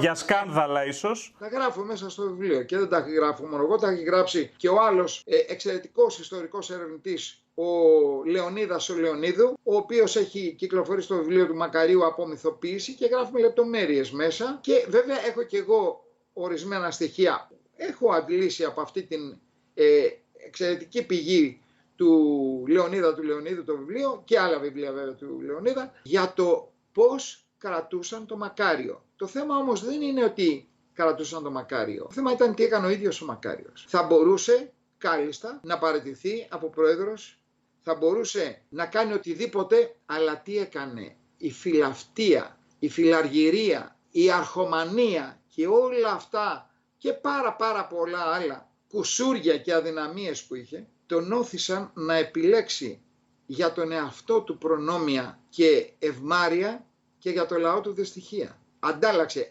Όχι λοιπόν, σε αυτό το ερώτημα περιμένω μια απάντηση από κάποιον, από τους μακαριολάτρες, από τους μακαριολάγνους, από τους ειδωλολάτρες με είδωλο το Μακάριο, γιατί κάποια στιγμή, να σου πω κάτι Μάνο, πρέπει να πέσουν αυτά τα είδωλα και να αρχίσουμε να πιστεύουμε πάλι στο Χριστό και να αγαπάμε την πατρίδα και να κάνουμε κάτι γι' αυτό. Λοιπόν, τέρμα ειδωλολατρία των υποτιθέμενων εθναρχών, Καραμανλίδων, Μακάριων και λοιπόν, οι οποίοι έχουν βουλιάξει την χώρα, την πατρίδα μας στη δυστυχία και όλο το λαό και μας σωθούν εκεί που μας σωθούν σήμερα. Να αναφέρω επιγραμματικά λίγο, 19 Εβδόμου που ήταν γνωστή η απόβαση, το ΓΕΣ στην Αθήνα είχε καλέσει να φύγουν μια ολόκληρη σειρά οπλιτών, σειρά φαντάρων, 450 φαντάροι, με το αρματαγωγό Λέσβος, επέστρεψαν πίσω, απελευθέρωσαν την Πάφο στην περιοχή Μούταλος όπου ήταν οι Τούρκοι, έριξαν 900 βλήματα. Μισό λεπτό, καλά κάνεις και μου δίνεις αυτήν την αφορμή. Η επίθεση των Τούρκων είχε μέχρι και αυτή τη λεπτομέρεια σχεδιάσει. Ξέρανε ότι σε τακτά χρονικά διαστήματα γίνεται η αντικατάσταση των οπλιτών της Ελδίκ. Η αντικατάσταση ήταν προγραμματισμένη να γίνει στις στις 20 Ιουλίου, 19 Ιουλίου. Ήρθε λοιπόν το αρματογωγό Λέσβος με κυβερνήτη τον άνθρωπο ιστορία, τον άνθρωπο θρύλο, το Λευτέρη το Χανδρινό, πλωτάρχη τότε. Ήρθε στην Κύπρο, αποβίβασε τους νέους στρατιώτες στις 19 Ιουλίου και πήρε τους παλιούς, όχι όλους, υπήρχαν σε σειρές, θα το πω έτσι για να καταλάβει ο κόσμος. Ήταν η 103 σειρά στην Κύπρο, εξ Ελλάδος, στην Ελδίκ, και η 105. 105 ήμουνα κι εγώ. Ήρθε η 107 σειρά η επόμενη και έφυγε η 103 για να γυρίσει πίσω να απολυθεί, γιατί είχε συμπληρώσει τη θητεία της. Και συμπληρώθηκε το Σύνταγμα με την 107 σειρά. Αυτά τα παιδιά, αξίζει να πω ότι παρότι ήρθαν στην Κύπρο το βράδυ της 19ης Ιουλίου και δεν ξέρανε ούτε πώς να συνοηθούν με την ιδιόλεκτο των Κυπρίων και να καταλάβουν τι τους λένε, δεν ξέρανε ούτε πού να πάνε να κάνουν την ανάγκη τους οι άνθρωποι. Δεν ξέρανε τίποτα, ούτε πού είναι. Από γεωγραφία της Κύπρου δεν ξέραν τίποτα. Από θέσεις δεν ξέραν τίποτα. Αυτά τα ξέραν οι 103 και εμείς οι 105 σειρά. Δεν είχαν ιδέα. Και όμως πολέμησαν σαν λιοντάρια. Πραγματικά ήταν αξιοθαύμαστο το ότι παιδιά που ήρθαν χτες στην Κύπρο, την επόμενη μέρα πολέμησαν τον εχθρό σαν λιοντάρια. Και είχαμε και πολλούς νεκρούς και τραυματίες, αλλά και πολλούς επιζήσαντες. Νικητές δηλαδή του πολέμου. Πήρε λοιπόν ο Χανδρινός τους 500 περίπου στρατιώτες της 103 σειρά και γυρίζει πίσω στην Αθήνα για να αποβιβάσει και να πάνε να απολυθούν. Ένα αρματαγωγό, δηλαδή ένα ferry boat, με λίγα όπλα επάνω, δεν ήταν τορπιλικό τέλος πάντων. Έτσι, πλοίο μάχης. Τα ξημερώματα της 20ης Ιουλίου μαθαίνει από το ραδιόφωνο στη Γέφυρα ότι στην Κύπρο γίνεται πόλεμος. Γυρίζει πίσω. Χωρίς να ειδοποιήσει κανέναν. Κανέναν. Καλά έκανε. Σε αντίθεση με τους οδηγούς των υποβρυχίων που έπρεπε να ρίξουν τις τορπίλες, να τελειώνουμε με μια και έξω με τους Τούρκους. Γυρίζει πίσω. Δυστυχώς. Ενημερώνει τον διοικητή τον Σταυρουλόπουλο, ο οποίος ήταν ο επικεφαλής, ο αντισυνταγματάρχης που ήταν επικεφαλής των στρατιωτών που τους μετέφερε. Λεγόταν ταχυδρόμος γιατί μετέφερε τις αποστολές του. Τον ενημερώνει, αυτός ενημερώνει τους στρατιώτες της 103 σειράς, οι οποίοι γράφει ο πλωτάρχης ο Χανδρινός σε ένα σημείωμά του, σε μια αναφορά του, δέχτηκαν με αλλαλαγμούς χαράς. Γύριζαν να απολυθούν και με αλλαλαγμούς χαράς πήγανε πίσω στο σφαγείο. Και κάποιοι πεθάναν από αυτούς. Έτσι. Και φυσικά κάποιοι σκοτώθηκαν. Και κάποιοι εχμαλωτίστηκαν. Και κάποιοι ακροτηριάστηκαν. Και σημαδεύτηκαν για όλη τους τη ζωή και μετά πετάχτηκαν σαν άχρηστα αντικείμενα. Όπως όλοι μας. Και απελευθέρωσαν την Πάφο, γιατί η Τουρκία θα κρατούσε και την Πάφο. Αφού αποβιβάζει λοιπόν άλλους 500 στρατιώτες και ενισχύει με ακόμα 500 στρατιώτες, γιατί έχουμε τώρα και τις 3 σειρές, 103, 105, 107 στην Κύπρο, γυρίζει να φύγει, τον ενημερώνει ο διοικητής της Πάφου, της Εθνικής Φρουράς, ότι έχουμε πρόβλημα οι Τουρκοκύπροι της TMT, για την TMT δεν μιλάει κανείς, που είχε 27 τάγματα Τουρκοκύπροι εκπαιδευμένοι από αξιωματικούς Τούρκους και στελεχωμένοι η TMT από Τούρκους αξιωματικούς, εξοπλισμένοι άριστα με φοβερά όπλα μέχρι και ρουκετοβόλα και αμερικάνικα και ρώσικα, σοβιετικά. Γιατί παίζανε παντού, οι Τούρκοι όπως κάνουν πάντα. Άριστα εξοπλισμένοι, 27 τάγματα, 8 συντάγματα που ήταν μέσα στην Κύπρο, οργανωμένοι από το 58 με τους Άγγλους και φυσικά χωρίς να τους ενοχλήσει ποτέ η κυβέρνηση του Μακάριου. Ποτέ. Ας τα λέμε όλα αυτά τα πράγματα, ενώ τους ενοχλούσε η μεραρχία, τον ενοχλούσε το Μακάριο η μεραρχία και έστελνε τους Πρετοριανούς και τους Αγγελικούς να χτυπούν για να σκοτώνουν. Λοιπόν, του λένε λοιπόν ότι στο Μούταλο, στην Πάφο, είναι μια οχυρωματική θέση, έχουν κλειστεί εκεί και περιμένουν, δεν μπορούμε να τους αποθήσουμε και περιμένουν να έρθουν οι Τούρκοι εκ Τουρκίας και να καταληφθεί φυσικά και όλη η Πάφος. Βάλει λοιπόν με όλες του τις δυνάμεις, με ό,τι πυροβόλα είχε ο Χανδρινός και διαλύει την θέση αυτή. Μπαίνει η Εθνική Φρουρά και καταλαμβάνει τη θέση. Και μένει η Πάφος ελεύθερη. Δεν την απελευθέρωσε, την διατήρησε ελεύθερη. Για σκεφτείτε να είχε καταληφθεί η Πάφος σήμερα, ποια θα ήταν η θέση. Όπως και η Αμόχωστος καταλήφθηκε, να τα λέμε αυτά. Ναι.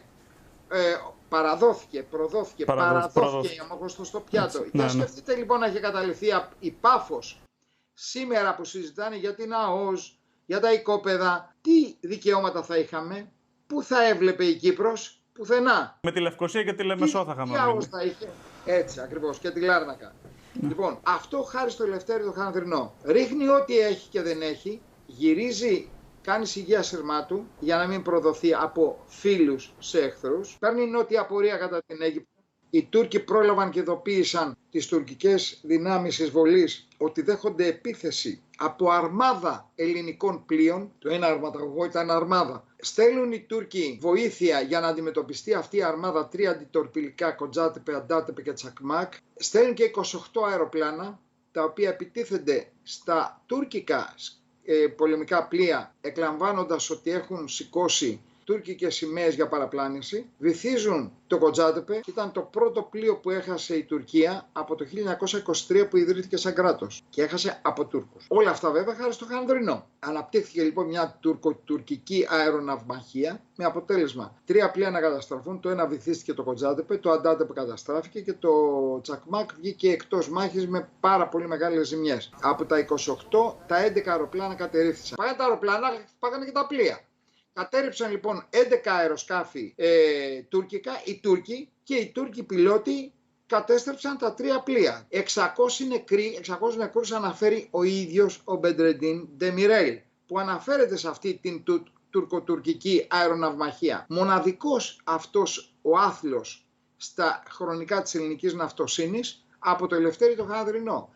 Το τι του έκαναν μετά του Ελευθέρη του Χανδρινού, ποιοι το κάνανε, και να πούμε, επί κυβερνήσεως Ανδρέα Παπανδρέου και Υπουργού Εθνικής Άμυνας Ανδρέα Παπανδρέου, με αναπληρωτή Υπουργό Άμυνας τον Αντώνη Δροσογιάννη και αρχηγό Γενικού Επιτελείου Ναυτικού τον Νικόλαο Παπά, αυτόν τον περίφημο που πήγε εκδρομή με το Βέλο στην Ιταλία και το έπαιζε μετά ήρωας, έστειλαν το Χανδρινό. Υπάρχουν διαταγές μέσα στο βιβλίο, οι αυθεντικές διαταγές με τις υπογραφές τους, τον έστειλαν ναυτικό ακόλουθο στην Άγκυρα, στο στόμα του Λύκου. Ποια ήταν η συνέχεια, βέβαια, αρκετοί ξέρουν τι έγινε, πώς εξόντωσαν τον ίδιο το Χανδρινό, το πλοίο και το ημερολόγιο του πλοίου για να μην υπάρχουν ίχνη για αυτό τον άθλο, κυριολεκτικά για αυτό το έπος που πέτυχε ο Χανδρινός με το πλήρωμά του. Θα τα βρει όλα ο αναγνώστης σε αυτό το βιβλίο. Επίτρεψε μου να το δείξω, Μάνο. Είναι αυτό το βιβλίο που αξιώθηκα να γράψω. Βαριά τραυματίας, έτσι. Βαριά τραυματίας, όχι εξόντωση, το πούμε, αλλά βαριά τραυματίας και στη συνέχεια πέθανε. Η πλήρης ιστορία του Χανδρινού δημοσιεύεται για πρώτη φορά μέσα σε αυτό το βιβλίο, με έγγραφα και ντοκουμέντα που βγαίνουν για πρώτη φορά, δημόσια επίσημα έγγραφα, κρατικά έγγραφα εννοώ, τα οποία βγαίνουν για πρώτη φορά στο φως και δημοσιεύονται. Στις 27 Ιουλίου αναφέρουμε ότι ο Καραμανλής ανακοινώνει αποστράτευση, λες και είχε τελειώσει ο πόλεμος. Άλλη προδοτική κίνηση, να τα ακούνε και αυτά οι Καραμανλικοί. Ενώ είχαμε ανακοχή, τι αποστράτευση. 37 Διακήρυξη Γενέβης. Τουρκικές δυνάμεις εισβολής διατηρούν τα εδάφη τους, πρώτος κανόνας. Δεύτερος, η εθνική φρουρά υποχρεωνόταν να αποχωρήσει από τους τουρκικούς θύλακες. Και τρίτον, να δημιουργηθεί ζώνη ασφαλείας, δηλαδή διχοτόμηση της Κύπρου. 37 το υπογράψαμε αυτά στην Γενέβη. Με τον Γεώργιο Μαύρο, Υπουργό Εξωτερικών, ο οποίος ερχόταν η Τουρκία και αποβίβαζε στρατό κάθε μέρα από τις 24 Εβδόμου και μετά μέχρι τις 14 Ογδόου και δεν λέγαμε τίποτα ως Ελλάδα και δεν αποβιβάζαμε καθόλου στρατό. Τους αφήναμε και ερχόντουσαν. Είχαμε ανακοχή. Και όχι μόνο αυτό, αλλά ο Καραμανλής με την κυβέρνηση εθνικής ανικανότητος την ονόμασαν, της δώσαν τον ψευδεπίγραφο τίτλο Εθνικής Ενότητος. Όπως και αυτός είναι εθνοπροδότης, δεν είναι εθνάρχης που γράφουν τα ΜΜΕ και οι πουλημένοι δημοσιογράφοι, τα κοπρόσκυλα που πληρώνονται. Εθνοπροδότης είναι, δεν είναι εθνάρχης ο Καραμανλής. Τα λέμε κανονικά όπως πρέπει. Προκύπτει από τις πράξεις τους και από τα έργα τους. Δεν χρειάζεται εμείς να πούμε τίποτα. Προκύπτει, αλλά. Εδώ έχω στο βιβλίο, όπως είδες, μια προειδοποίηση ότι αυτό το βιβλίο, «Οι Ένοχοι», είναι αυστηρός ακατάλληλο για αληθοφοβικούς και αλλεργικούς στην αλήθεια. Προειδοποιώ και πάλι, όποιος έχει τέτοια σύνδρομα, δηλαδή έχει πάσχει από αληθοφοβία ή έχει αλλεργία στην αλήθεια, να μην το ακουμπήσει. Καλό θα είναι πρώτα να αντιμετωπίσει τα προβλήματα και μετά. Δηλαδή πρέπει κάποιος άνθρωπο, όσοι άνθρωποι δεν φοβούνται να αντικρίσουν την αλήθεια και να δουν την πραγματικότητα, καλό θα είναι να το διαβάσουν και να μάθουν ποιοι τους έχουν βυθίσει μέσα σε ένα τεράστιο ψέμα, μόνο και μόνο για να ωφελούνται οι ίδιοι και όλα τα απομεινάρια τους, έτσι, οι κλόνοι τους, οι σημερινοί. Λοιπόν, αντί να μιλάνε για απελευθέρωση, μιλάνε για διχοτόμηση της Κύπρου, που έχει στόχο τον πλήρη εκτουρκισμό της Κύπρου, βέβαια με αγγλική εκμετάλλευση. Έτσι, λοιπόν, Εκεί στη Γενέβη λοιπόν, αυτό ήταν που ανέφερε, ήταν ο πρώτος γύρος των συνομιλιών με τον παρόντα βέβαια Κάλαχαν. Ήταν οι τρεις εγκύτριες δυνάμεις, ο Κάλαχαν, ο Γκιουνές και ο Μαύρος, ο οποίος υπέγραψε τέτοια έσχη. Να κρατήσουν οι Τούρκοι ό,τι εδάφη είχαν καταλάβει, εμείς να αποσυρθούμε από τα, λες και είχαν καταλάβει τέλος πάντων, να αποσυρθούμε και να υπάρξει μια γραμμή, διαχωριστική γραμμή, η οποία να εξασφαλίζει τι, στους Τούρκους την προέλασή τους. Είπε στη συνέχεια ο Καραμανλής ότι ζήτησε από τον Κάλαχαν, από τους Άγγλους, την άδεια να στείλει στρατό στην Κύπρο. Και ο Κάλαχαν του είπε όχι. Για ποια κυβέρνηση μιλάμε, για ποια ελεύθερη κυβέρνηση? Και μην ξεχνάμε ότι ο Καραμανλής ήταν μέλος της Ιωαννιδικής Συμμορίας. Αυτοί τον διόρισαν και όλους τους άλλους. Ο Κάλαχαν λοιπόν είχε ενημερώσει και τον Μακάριο, ο οποίος Μακάριος συμφώνησε να μην πάει στρατός από την Ελλάδα στην Κύπρο να τη βοηθήσει. Όχι μόνο δεν γύρισε να σώσει, αλλά απαγόρευσε, είπε δηλαδή, μα τι θα έκανε ο στρατός αν πήγαινε στην Κύπρο? Δηλαδή τι θα έκανε ο στρατός, αυτός ο λίγος στρατός που υπήρχε, κατάφερε να κρατήσει τους Τούρκους με τόσες δυνάμεις των Τούρκων, αβοήθητοι όλοι εμείς. Και τι θα έκανε αν ερχόταν 10.000 στρατός, αν ερχόντουσαν τα Phantoms, αν ερχόντουσαν τα υποβρύχια τα 209 και βύθιζαν το στόλο τον τουρκικό? Βέβαια οι Άγγλοι, ο διοικητής των βάσεων, είπε ότι αν έρθουν άλλα αεροπλάνα θα σηκώνονται αγγλικά αεροπλάνα να τα αναχαιτήσουν. Μετά τα τουρκικά είναι ελεύθερα. Μετά ήταν ο Ράτλας που ήρθαν στις 22 Ιουλίου. 21 το βράδυ. Ενημέρωσε τους Τούρκους ότι ήρθαν ο Ράτλας και αφού τους ενημέρωσε λέει αν έρθουν κι άλλα θα τα καταρρύψουμε. Οι βρετανικές βάσεις το είπαν αυτό, έτσι, από εκεί φύγε το σήμα. Το σήμα αυτό υπάρχει μέσα στο βιβλίο, όπως και σωρία άλλων εγγράφων που αποδεικνύουν το τι συνέβη και από ποιους συνέβη. Ναι, προδοσία, αλλά ποιοι ήταν οι προδότες? Αυτό δεν μας λένε. Και επίσης αυτούς που οι ίδιοι βάφτισαν προδότες, ο Γκυζίκης, ο Μπονάνος, ο Γαλατσάνος, ο Παπα-Νικολάου και ο Αραπάκης, γνωστά ονόματα αυτά, μην αναλύουμε. Στη συνέχεια τι τους κάνανε? Τους κράτησαν στις θέσεις τους, τους αποστράτευσαν δόξη και τιμή, απολάμβαναν σε όλη τους τη ζωή των προνομίων που προβλέπονται από τις θέσεις αυτές των επιτήμων αρχηγών και δεν τους ενόχλησε κανείς. Και το πιο ωραίο της ιστορίας είναι ότι τους καλούσαν κάθε χρόνο 24 Ιουλίου στο Προεδρικό Μέγαρο, στη δεξίωση που κάνανε για τη μεγάλη τους νίκη. Γιορτάζουν την επιστροφή τους και την κατάληψη της εξουσίας. Η αποκατάσταση της δημοκρατίας. Καλούσαν κάθε χρόνο και αυτούς τους οποίους οι ίδιοι βάφτισαν προδότες, δηλαδή τους συνεργάτες τους. Έτσι, θέλω να πω ότι αυτή η συμμορία του Ιωαννίδη περιλάμβανε και τους άλλους. Όλοι και τον Καραμανλή. Φυσικά. Να πάμε λίγο στη μάχη της Αμμοχώστου, για την οποία ποτέ δεν έχουμε αναφερθεί, και την προδοσία που έγινε από τον συνταγματάρχη Ζαρκάδα. Ο Ζαρκάδας ήταν ο διοικητής της Ανωτέρας Τακτικής Διοικήσεως που ήταν στην Αμμόχωστο και ο οποίος εκεί την περιγραφή για την προδοσία και την παράδοση της Αμμοχώστου είναι ολόκληρη αυθεντική από έναν αξιωματικό, από τον Πάνο Ιωαννίδη, ο οποίος είναι και πρόεδρος της κίνησης για δικαιοσύνη και ελευθερία στην Κύπρο και ο οποίος αγωνίζεται μέχρι τώρα με κάθε τρόπο με τον ίδιο στόχο που έχω και εγώ, που έχουμε όλοι τέλος πάντων οι υγιώς σκεπτόμενοι Έλληνες, την απελευθέρωση της Κύπρου. Αυτός ο άνθρωπος λοιπόν ήταν αξιωματικός, ήταν ανθυπολογαγός, έφεδρος ανθυπολογαγός και περιγράφει με λεπτομέρειες ώρα την ώρα την εξέλιξη της μάχης. Περιγράφει ο άνθρωπος και είναι μέσα στο βιβλίο, περιλαμβάνεται αυτή η έκθεση του Πάνου του Ιωαννίδη. Περιγράφει λοιπόν λεπτομερώς και καταλεπτός πώς εξελίχθηκε η όλη άμυνα της Αμμοχώστου, πώς μπορούσε να σωθεί η Αμμόχωστος και πώς το απέτρεψε αυτό με προδοτικές διαταγές ο ίδιος ο Ζαρκάδας και μάλιστα τους ειρωνευόταν κιόλας από πάνω. Και εγώ λέω 15 Αυγούστου που παρέδωσε ο Ζαρκάδας ουσιαστικά. Γιατί τους άφησε με δύο μικρούς λόχους, 32 άτομα ο ένας και κάπου τόσο κι άλλος. Αυτοί οι δύο λόχοι, αγαπητέ Μάνο, μπορούσαν, είχαν τις λύσεις, τις πρότειναν, τους ζήτησαν απεγνωσμένα, τους ζητούσαν ενίσχυση. Ζητούσαν βοήθεια. Δώσ' μας βενζίνη για να κάνουμε μολότοφ, να χτυπήσουμε τα άρματα που μπορούσαμε να τα χτυπήσουμε. Δώσ' μας τη δύναμη να μπούμε στην παλιά πόλη, γιατί αν μπαίναμε στην παλιά πόλη που ήταν στα τουρκικά, δηλαδή τέλος πάντων εκεί, δεν μπορούσαν οι Τούρκοι να χτυπήσουν εκεί τους δικούς τους και μπορούσε να κρατηθεί η Αμμόχωστος ελεύθερη. Όχι.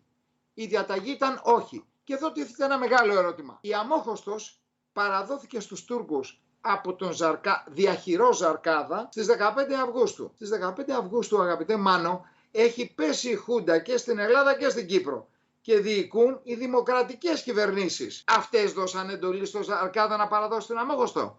Και στην Ελλάδα και στην Κύπρο. Το Εθνικό Κέντρο έχει αλλάξει. Είναι ο Καραμανλής και όλη αυτή η συμμορία. Αυτοί δώσαν διαταγή στο Ζαρκάδα να παραδώσει την Αμόχωστο. Ο Κληρίδης ήταν πρόεδρος της Κύπρου.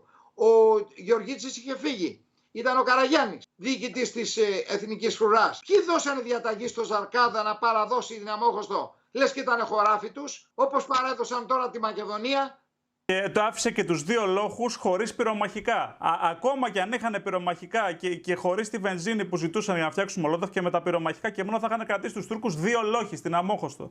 Ακριβώς. Αυτό για να δει κανείς το αξιόμαχο του τουρκικού στρατού και των Ελλήνων. Έτσι, θα την είχαν κρατήσει. Η Αμόχωστος έπρεπε να είναι ελεύθερη αυτή τη στιγμή. Χάρη στους μαχητές, τους υπερασπιστές της. Ήταν λόχοι της Εθνικής Φρουράς με γενναίους αξιωματικούς, γενναίους στρατιώτες, γενναίους πολεμιστές, αποφασισμένους όχι να πεθάνουν για να σκοτωθούν, αποφασισμένους να σκοτώσουν μέχρι να φύγει η τελευταία σφαίρα του όπλου τους, το οποίο και έκαναν, για να μην είναι ελεύθερη η πατρίδα τους. Αποφασισμένους να υπερασπιστούν την πατρίδα τους και να το πετύχουν, όχι να χάσουν. Και όποιος σκοτωθεί, σκοτώθηκε. Δεν τους ένοιαζε να σκοτωθούν. Αλλά αυτό δεν το λέει κανείς. Και δεν λέει κανείς ότι η Αμόχωστος προδόθηκε από τις δημοκρατικές κυβερνήσεις Κύπρου και Ελλάδος, αλλά ο Μακάριος τα άφησε όλα αυτά να εξελιχθούν και γύρισε το Δεκέμβριο του 1974 πίσω, αφού είχε ολοκληρωθεί το έγκλημα, και πρόσεξε,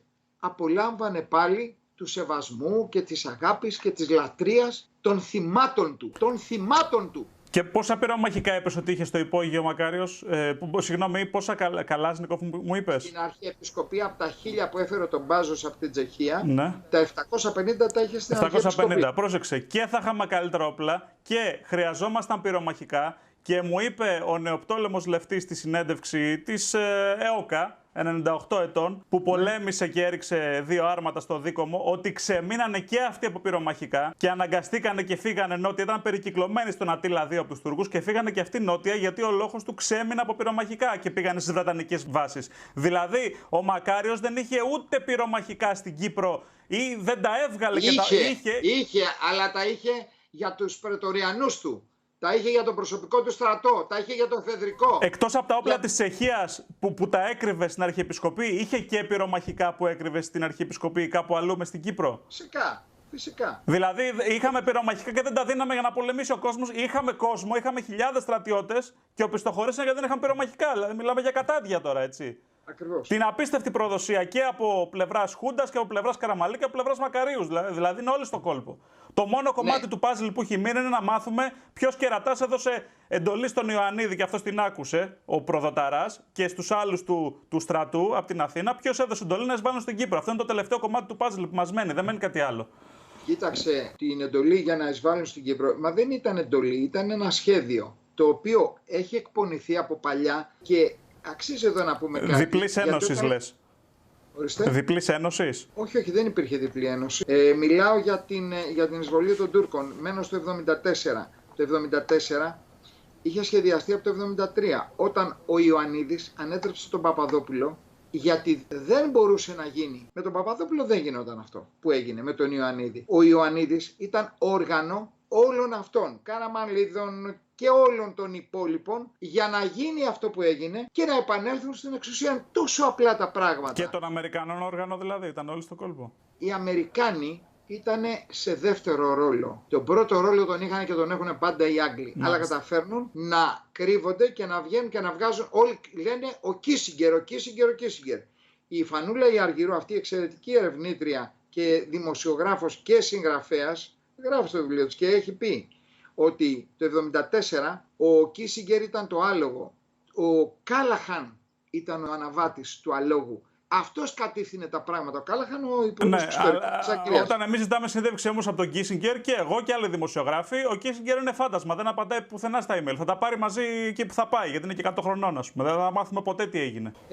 Το τι έγινε τώρα πια με τα αποδεσμευμένα έγγραφα από το Foreign Office και το State Department, δεν είναι δύσκολο, αρκεί να κάτσει κάποιος να συνθέσει το puzzle. Όπως βλέπεις, όπως διάβασες στο βιβλίο, είναι μια πλήρης καταγραφή του τι έχει συμβεί. Βέβαια, δεν είναι εκτεταμένη, αλλά είναι στοιχειοθετημένη με πηγές, έτσι ώστε ο καθένας να μπορεί να βρει και να αναλύσει περισσότερο το οποιοδήποτε γεγονός αναφέρεται στο βιβλίο. Φαίνεται ότι οι Άγγλοι το έχουν σχεδιάσει, απλά δεν καταλαβαίνουμε πώς ο Ιωαννίδης και οι αρχηγοί των ενόπλων δυνάμεων κάθονται και δέχονται αυτό που λένε οι Άγγλοι. Με ποιο κέρδος να γίνουν προδότες, με ποιο κέρδος?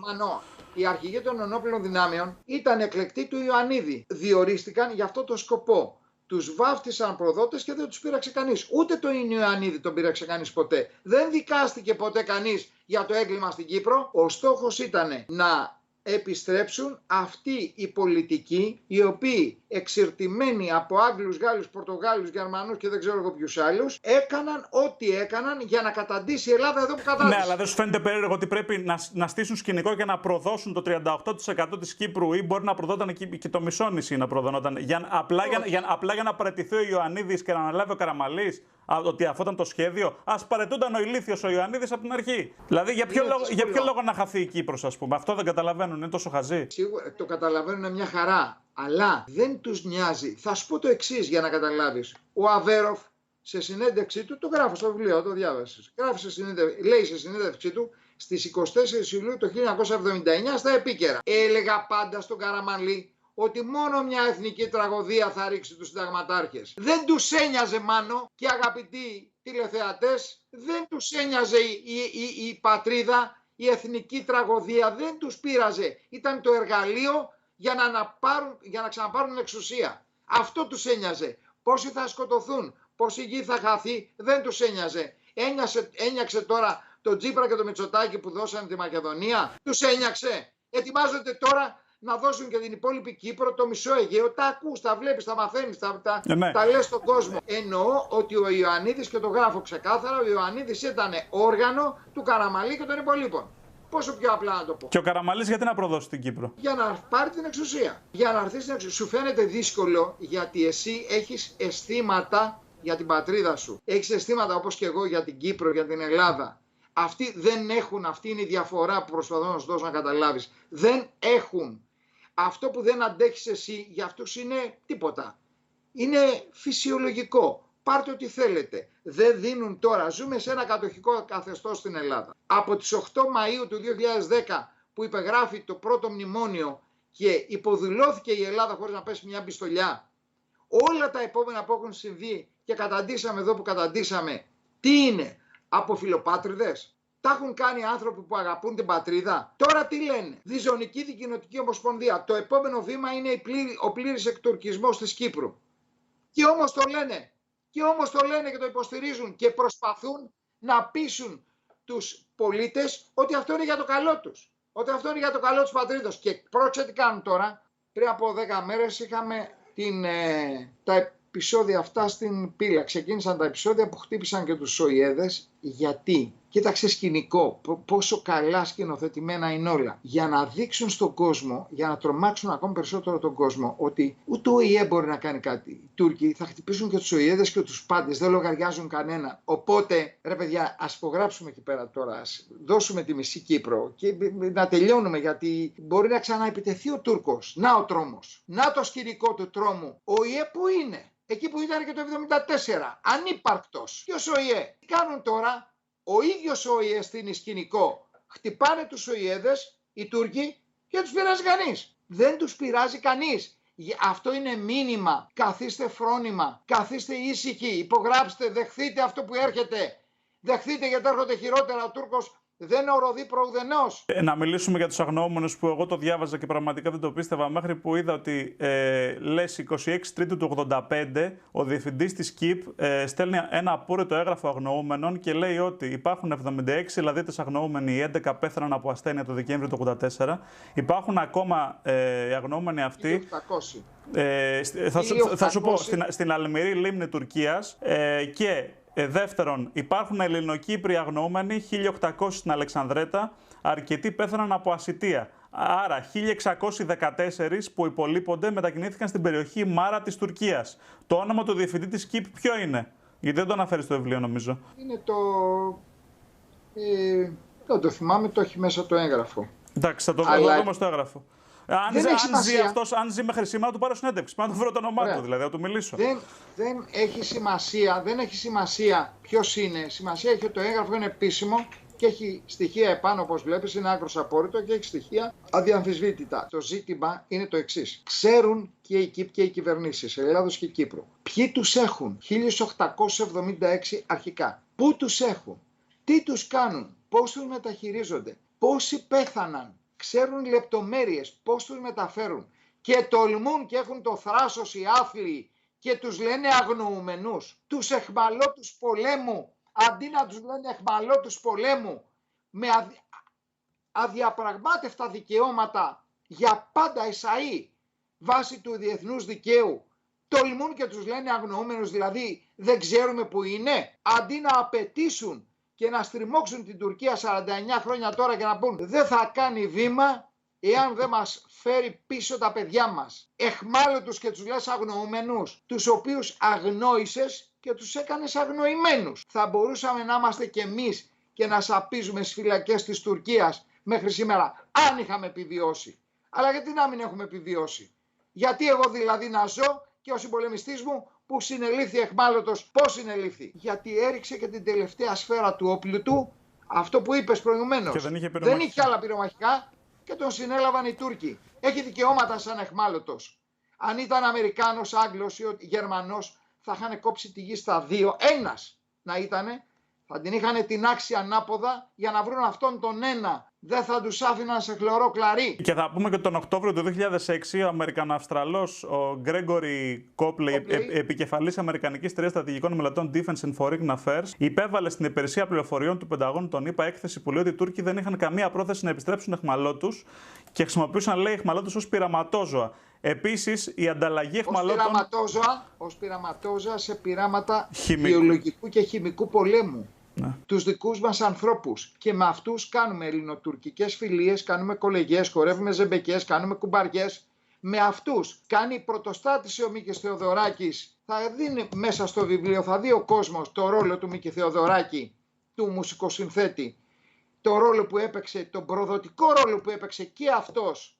Και φυσικά πήρε και αυτός μέχρι υπουργός έγινε στην κυβέρνηση Μητσοτάκη. Λοιπόν, πρωτοστάτησε στην ελληνοτουρκική φιλία. Πάνε όλοι και παίρνουν και δεν τρέπονται το βραβείο Ιπεκτσί. Γράφω μέσα για το βραβείο Ιπεκτσί. Μολύνονται αντί να τιμώνται με το βραβείο Ιπεκτσί και δεν έχουν ιδέα τι είναι αυτό το βραβείο Ιπεκτσί και τι είναι αυτός ο Ιπεκτσί. Ας πάρουν το βιβλίο να διαβάσουν, αν αντέχουν, όσοι αντέχουν. Με πήρε ένας άνθρωπος και μου λέει, κύριε Αργυρόπουλε, ντρέπομαι κυριολεκτικά, δεν ήξερα τι είναι ο Ιπεκτσί και το βραβείο Ιπεκτσί. Και για κάποιο ποίημα που έγραψα με βράβευσαν. Εδώ η Ελληνική Επιτροπή του βραβείου Ιπεκτσί, έτσι, τουρκικές φιλίες. Και τώρα που διάβασα, μου λέει, στο βιβλίο σας, πραγματικά ντρέπομαι και θα το επιστρέψω. Δεν ξέρω τι να κάνω, μου λέει. Δεν έπρεπε να το πάρω. Μόνο ένας μόνο Έλληνας τους πέταξε έξω από το γραφείο του, έξω από το θέατρο, το Κώστας ο Πρέκας, που τον επισκέφθηκαν να τον τιμήσουν με το βραβείο Ιπεκτσί για την προσφορά του στο θέατρο και στον κινηματογράφο, και τους πέταξε έξω από το θέατρο Όραμα που είχε τότε στους Παπάγου.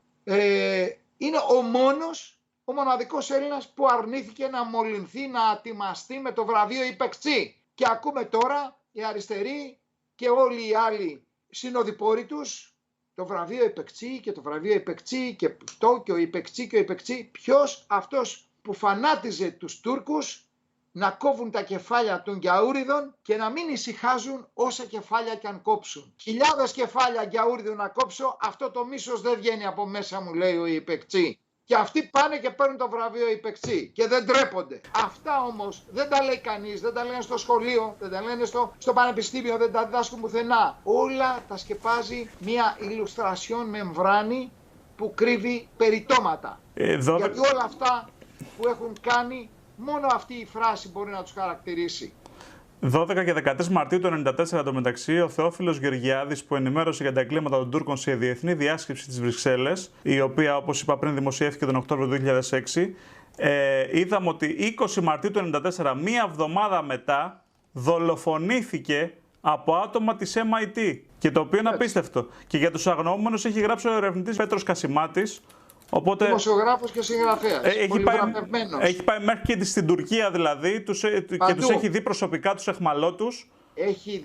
Αξίζει να διαβάσει κανείς το βιβλίο του, τα 13 περιστέρια, ένα συγκλονιστικό βιβλίο. Γράφω μέσα ορισμένα πράγματα από έχω δανειστεί δηλαδή από το βιβλίο του αυτό κάποια πράγματα και αξίζει τον κόπο να το διαβάσει κανείς αυτό το βιβλίο. Είναι συγκλονιστικό πραγματικά πώς υπήρχαν αποδείξεις για το ότι ήταν ζωντανοί κάποιοι εχμάλωτοι πολέμου και όχι αγνοούμενοι. Εγώ δεν δέχτηκα ποτέ αυτόν τον όρο σε όλη μου τη ζωή. Είναι αδιανόητα αυτά τα πράγματα, να φτιάχνουμε λέξεις για να ωρεοποιήσουμε το έγκλημά μας, για να το κουκουλώσουμε το έγκλημα, αυτοί που το κάνανε δηλαδή. Λοιπόν, και γράφει μέσα, είναι τρομερή έρευνα που έκανε και την έκανε μόνος του. Πήγε στην Τουρκία, στα βάθη της Τουρκίας, ερεύνησε φοβερά και τρομερά πράγματα. Δεν μπορούμε να το αναλύσουμε όλο το βιβλίο τώρα. Αξίζει όμως τον κόπο να πάρει κάποιος που θέλει, έστω για να κάνει μια προσευχή για αυτές τις ψυχές.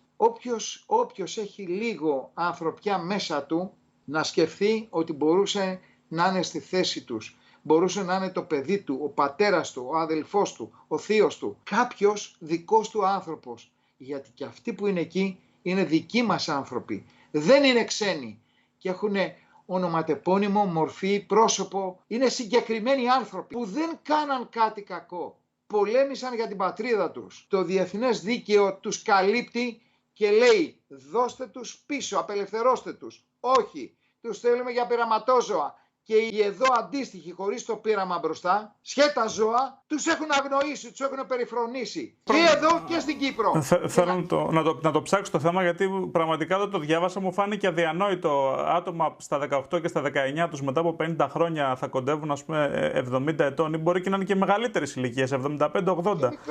Και μικρότεροι. Κάτω από 18, ναι, αν ήταν πολίτες βέβαια. Ο Χριστάκης ήταν 5 χρονών. Ναι. Ο Χριστάκης ήταν 5 χρονών. Το παιδάκι που εχμαλωτίστηκε. Και είναι 50 χρόνια και σαπίζουν σε φυλακές. Και πραγματικά θα το ψάξω το θέμα, γιατί μου φαίνεται αδιανόητο να πιστέψω ότι υπάρχει στο και ένωση μετά από 50 χρόνια. Η γυναίκα του Παύλου του Κουρούπη, η Μέρη Κουρούπη, η γυναίκα του, η οποία είναι φοβερή αγωνίστρια έκτοτε και παρότι έχει χτυπηθεί πάρα πολύ, με πολλά δεινά στη ζωή της, έχασε και την κόρη της. Αντισυνταγματάρχης που ήταν στο 251 τάγμα πεζικού στην Κυρίνια, που αντιμετώπισε πρώτος τους Τούρκους. Που συνελήφθη αυτός. Ναι. Πήγε η Μέρη Κουρούπη στον Υπουργό Εξωτερικών Γεώργιο Παπανδρέου, που στη συνέχεια έγινε και Πρωθυπουργός της Ελλάδος, να του δώσει τα στοιχεία ότι ο άντρας της ζει και να κάνει κάτι να τον φέρει. Και την πέταξε έξω με τις κλωτσιές. Και το λέει η ίδια σε συνέντευξη που έχει δώσει, το λέει η ίδια. Λοιπόν, αρνήθηκαν να ασχοληθούν καν. Ο Γεώργιος Παπανδρέου αυτός, όταν ήταν επισημήτη Υπουργός Εξωτερικών και του είπανε ότι κάντε κάτι για αυτούς τους ανθρώπους που γύρισαν από την Κύπρο, πετάχτηκε στο ταβάνι και λέει μην μου ξαναμίλησετε για αυτούς. Για μας είναι σαν να μην υπάρχουν. Κακώς γύρισαν από την Κύπρο. Γιατί είμαστε η απόδειξη. Είμαστε οι αυτόπτες μάρτυρες του εγκλήματος. Δεν έπρεπε να υπάρχουμε, γι' αυτό μας φέρθηκαν έτσι όπως μας φέρθηκαν. Μας πέταξαν ένα τίποτα στο πουθενά. Το πώς μας συμπεριφέρθηκαν θα το δεις μες στο βιβλίο. Διέγραψαν από τους αξιωματικούς την πολεμική τους δράση και έτσι πήραν τους προδότες και τους ανέβασαν σε ανώτατα αξιώματα ή τους δειλούς, να το πω έτσι, τους δειλούς ανώτατα αξιώματα και τους ήρωες τους αξιωματικούς, γιατί είχαμε πολλούς αξιωματικούς ήρωες που πολέμησαν με μεγάλη γενναιότητα πρώτη στη μάχη και οι οποίοι βέβαια αποστρατεύτηκαν συνταγματάρχες, έτσι. Γράφω μερικά περιστατικά μέσα στο βιβλίο. Λοιπόν, κανείς δεν τολμάει, έχει επικρατήσει τόσο πολύ, έχει κυριαρχήσει όλο αυτό το ψέμα τόσα χρόνια, που κανείς δεν τολμάει να το ακουμπήσει, να πει κάτι. Γιατί, μιλάς, θίγεις στο Μακάριο, προσβάλλεις το Μακάριο, προσβάλλεις τον Καραμαλή, προσβάλλεις τον Παπανδρέου, προσβάλλεις τον ένα, προσβάλλεις τον άλλον. Προσβάλλουν την νοημοσύνη σου αυτή, προσβάλλουν τη ζωή σου.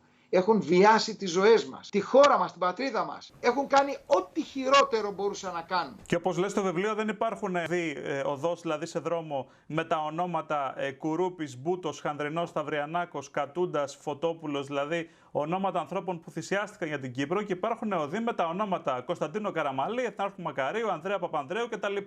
Και υπάρχουν και πολλές φορές αυτά τα ονόματα, έτσι, σε δεκάδες και εκατοντάδες δρόμους, και υπάρχουν και δρόμοι που έχουν δρόμο με έναν αριθμό, οδός 33 ας πούμε, και αντί να βάλουν ονόματα ηρώων της Κύπρου δεν αναγνωρίζουν ούτε αυτό. Δεν το αναγνωρίζουν σαν πόλεμο Και δεν κάνουν ούτε αυτό να τιμήσουν τους ήρωες. Μέχρι σήμερα είναι προδότες όλοι αυτοί οι πολιτικοί που έχουν κυβερνήσει. Αυτό σου λέω. Δεν υπάρχουν δρόμοι στην Ελλάδα πουθενά.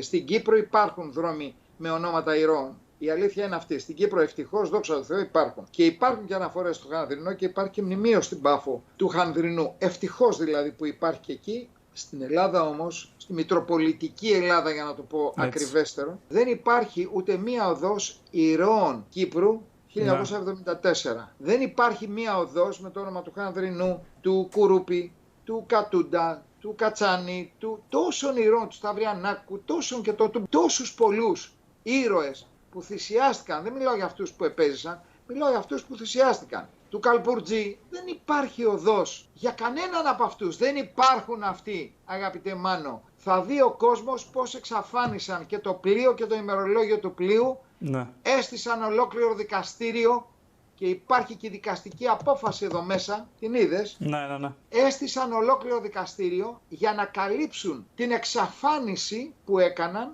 ποιοι? Το πολεμικό ναυτικό, το ίδιο το πολεμικό ναυτικό, η υπηρεσία ιστορίας του ναυτικού, έστησαν ολόκληρο δικαστήριο για να καλύψουν την εξαφάνιση του ημερολογίου του πλοίου Λέσβος, του αρματαγωγού Λέσβος. Για να μην υπάρχει δηλαδή, αντί να έχουν το πλοίο Λέσβος, να το έχουν φτιάξει και να το έχουν κάνει μουσείο, να το επισκέπτεται ο κόσμος και να μαθαίνει την πραγματική ιστορία, το έχουν εξαφανίσει, το διέλυσαν, τα λένε οι ίδιοι με έγγραφα που μας έχουν δώσει, επίσημα κρατικά έγγραφα από την υπηρεσία ιστορίας του ναυτικού, από το ΓΕΝ, το Γενικό Επιτελείο Ναυτικού. Διέλυσαν το πλοίο και έχουν το βέλος και το έχουν στη Θεσσαλονίκη Μουσείο Αντιστασιακού Αγώνα.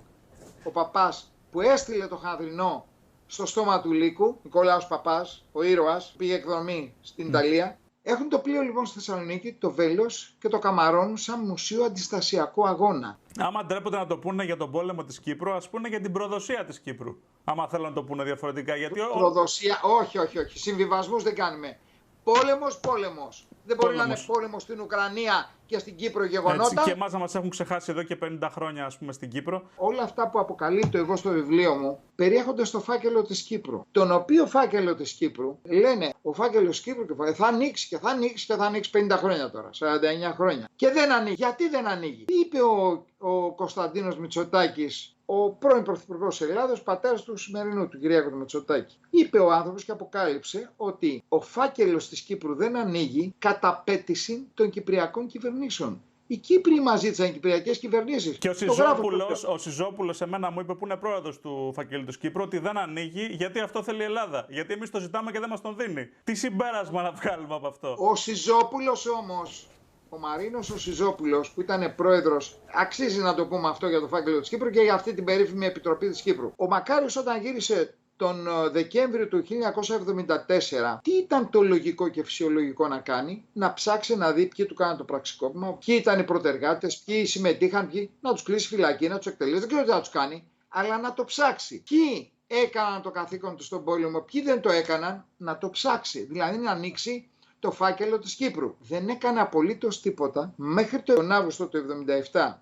Που πέθανε, δεν είχε επιτρέψει ούτε καν να του εισηγηθούν να συζητηθεί το θέμα αυτό του φακέλου της Κύπρου. Και πρόσεξε, ήταν τόση η μακαριοφοβία και η μακαριοτρομοκρατία, όπου πέρασαν 5 χρόνια, το 1982 άρχισαν δειλά-δειλά να το συζητάνε στη Βουλή της Κύπρου. Το 1982 άρχισαν οι συζητήσεις να κάνουμε έρευνες για το πραξικόπημα και για τον πόλεμο. Για να μην κουράζουμε τον κόσμο, αποφάσισαν και συγκρότησαν επιτροπή το 1989, 15 χρόνια μετά το πραξικόπημα και τον πόλεμο. Πότε άρχισε τις εργασίες της η επιτροπή?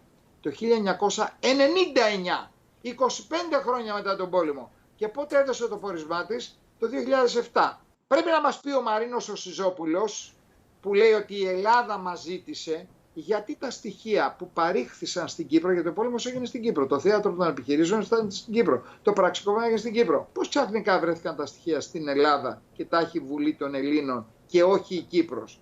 Θα μπορούσε να έχει αντίγραφα η Ελλάδα. Όχι τα πρωτότυπα να τα έχει η Κύπρος. Ένα. Δεύτερον, γιατί δεν κάναν τόσα χρόνια την έρευνα, γιατί δεν απάντησαν σε αυτό που είπε ο Μητσοτάκης, το οποίο δημοσιεύθηκε στη Μάχη στην εφημερίδα. Η μάχη δημοσιεύθηκε, η συνέντευξη του Μητσοτάκη, σε συνέχειες μάλιστα. Δεν απάντησε και το δηλώνει και είναι μάλιστα ένα εκτεταμένο άρθρο το οποίο υπογράφει ο ερευνητής ο Νίκος ο Θεοδόρου. Του λέει μάλιστα ο Θεοδόρου, κύριε Πρόεδρε, οι Κύπροι λένε το αντίθετο. Μα πώς μπορούν να λένε, λέει, το αντίθετο, όταν αυτοί μας ζήτησαν, όλες οι κυβερνήσεις από το Μακάριο και μετά μας ζήτησαν να μην ανοίξουμε το φάκελο της Κύπρου. Γιατί το ζήτησαν αυτό? Άλλο ένα στοιχείο. Γιατί δεν απάντησαν στην καταγγελία αυτή του Μητσοτάκη? Κανείς. Μιλιά, όλη η πολιτική της Κύπρου. Κανένας. Ούτε Σιζόπουλος ούτε κανείς δεν βγήκε να απαντήσει. Άλλο στοιχείο. Η Επιτροπή Μπασαγιάννη στην Ελλάδα που ερεύνησε κατ' εντολή του Ανδρέα Παπανδρέου. Γιατί όμως? Για να κουκουλώσει το θέμα, να μαζέψουμε όλα τα στοιχεία, να τα θάψουμε, να βάλουμε πάνω την ταφόπλακα που λέγεται φάκελος της Κύπρου και να μην ανοίξει ποτέ και από κανέναν. Τι έκανε? Δηλώνει ότι δεν κάλεσε κανέναν πολίτη της Κυπριακής Δημοκρατίας. Γιατί όμως? Δεν κάλεσε κανέναν από αυτούς που έζησαν τον πόλεμο και το πραξικόπημα να καταθέσει στην Επιτροπή Μπασαγιάννη που ήταν από το 86 μέχρι το 88, από το Μάρτιο του 1986 μέχρι 31 Οκτωβρίου του 88. 3 χρόνια. Και τι δικαιολογία βρίσκουν? Δεν καλέσαμε, λέει, πολίτες της Κυπριακής Δημοκρατίας για να μην δώσουμε αφορμή για ασύμφορες ερμηνείες. Καλά, εντάξει. Δεν συμφέρουν ποιον? Αυτούς. Ναι. Άκου τώρα το άλλο. Η Κυπριακή Επιτροπή, της οποίας τελευταία προείστατο γιατί πέρασε και αυτή 3 στάδια, ο Μαρίνος ο Σιζόπουλος λέει δεν καλέσαμε κανέναν εξ Ελλάδος να καταθέσει, δηλαδή εμάς που συμμετείχαμε και στο πραξικόπημα και στον πόλεμο και παντού, για ευνόητους λόγους. Είναι πράγματι ευνόητοι οι λόγοι για να μην αποκαλύψουμε αυτά που ζήσαμε και αυτά που ξέραμε. Ο Γιώργος ο Γεωργίου, ο βουλευτής του DC, το γράφω μέσα στο βιβλίο, δήλωσε σε εκπομπή εδώ στην Ελλάδα, σε μένα προσωπικά, ότι το πόρισμα αυτό που έβγαλε η Βουλή της Κύπρου το 2007 ήταν ελλειπές, μεροληπτικό και κομματικά κατευθυνόμενο. Ποια χρήαν άλλων αρτένων έχουν? Ένα πόρισμα, ογκώδες, στο οποίο ομολογούν αυτά που σου λέω τώρα. Γράφουν μέσα ότι μέχρι το 82 δεν έλεγαν κουβέντα. Συγκροτήθηκε το 89, δηλαδή να ρίξουμε στάξη στα μάτια του κόσμου. Λειτουργήσε μετά από 25 χρόνια. Πια σταυγό και κούρευτο, δεν ζούσαν πολύ μετά από 25 χρόνια. Τι έρευνα να κάνεις? Και τέλος πάντων, άντε την έκανες. Γιατί τη βγάζεις αμέσως και τη βγάζεις το 2007? Το 2018 δημοσιεύθηκε ο φάκελος της Κύπρου, αλλά ήταν ελλειπέστατος, δεν είχε δηλαδή αυτά που θέλαμε να μάθουμε, συνομιλίες. Ο φάκελος της Κύπρου στην Ελλάδα τηρείται μέσα στο γραφείο 54 στο ισόγειο της Βουλής, φυλάσσεται σε κάτι τεράστιες αρχαιοθήκες μεταλλικές με κωδικούς ασφαλείας, που δεν έχουν πρόσβαση οποιοσδήποτε. Είναι σε 260 φακέλους. Αυτά τα λέει η ίδια η Επιτροπή Μπασαγιάννη που έχει συγκροτήσει το φάκελο. 260 φάκελοι. Όταν λέμε φάκελοι εννοούμε κάτι τεράστιοι φάκελοι. Άρα είναι αυτό που δημοσιεύτηκε είναι ένα δείγμα για να δει ο κόσμος, ας πούμε, και να μας το δικαιολογήσουν αυτό που δημοσιεύτηκε το 2018. Είναι το 2017 το έδωσε ο Βρούτσης στο Σιλούρι. Του έδωσε 134 φακέλους. Τους υπόλοιπους 126 δεν τους έδωσε. Τι ήταν αυτοί, τι περιείχαν? Το γράφω και αυτό μες στο βιβλίο. Τι περιείχαν? Το γράφω αναλυτικά. Γιατί έδωσε μόνο αυτούς και γιατί δεν έδωσε όλους τους άλλους. Και λέει, θα τους επεξεργαστούμε. Και τι να τους επεξεργαστείτε?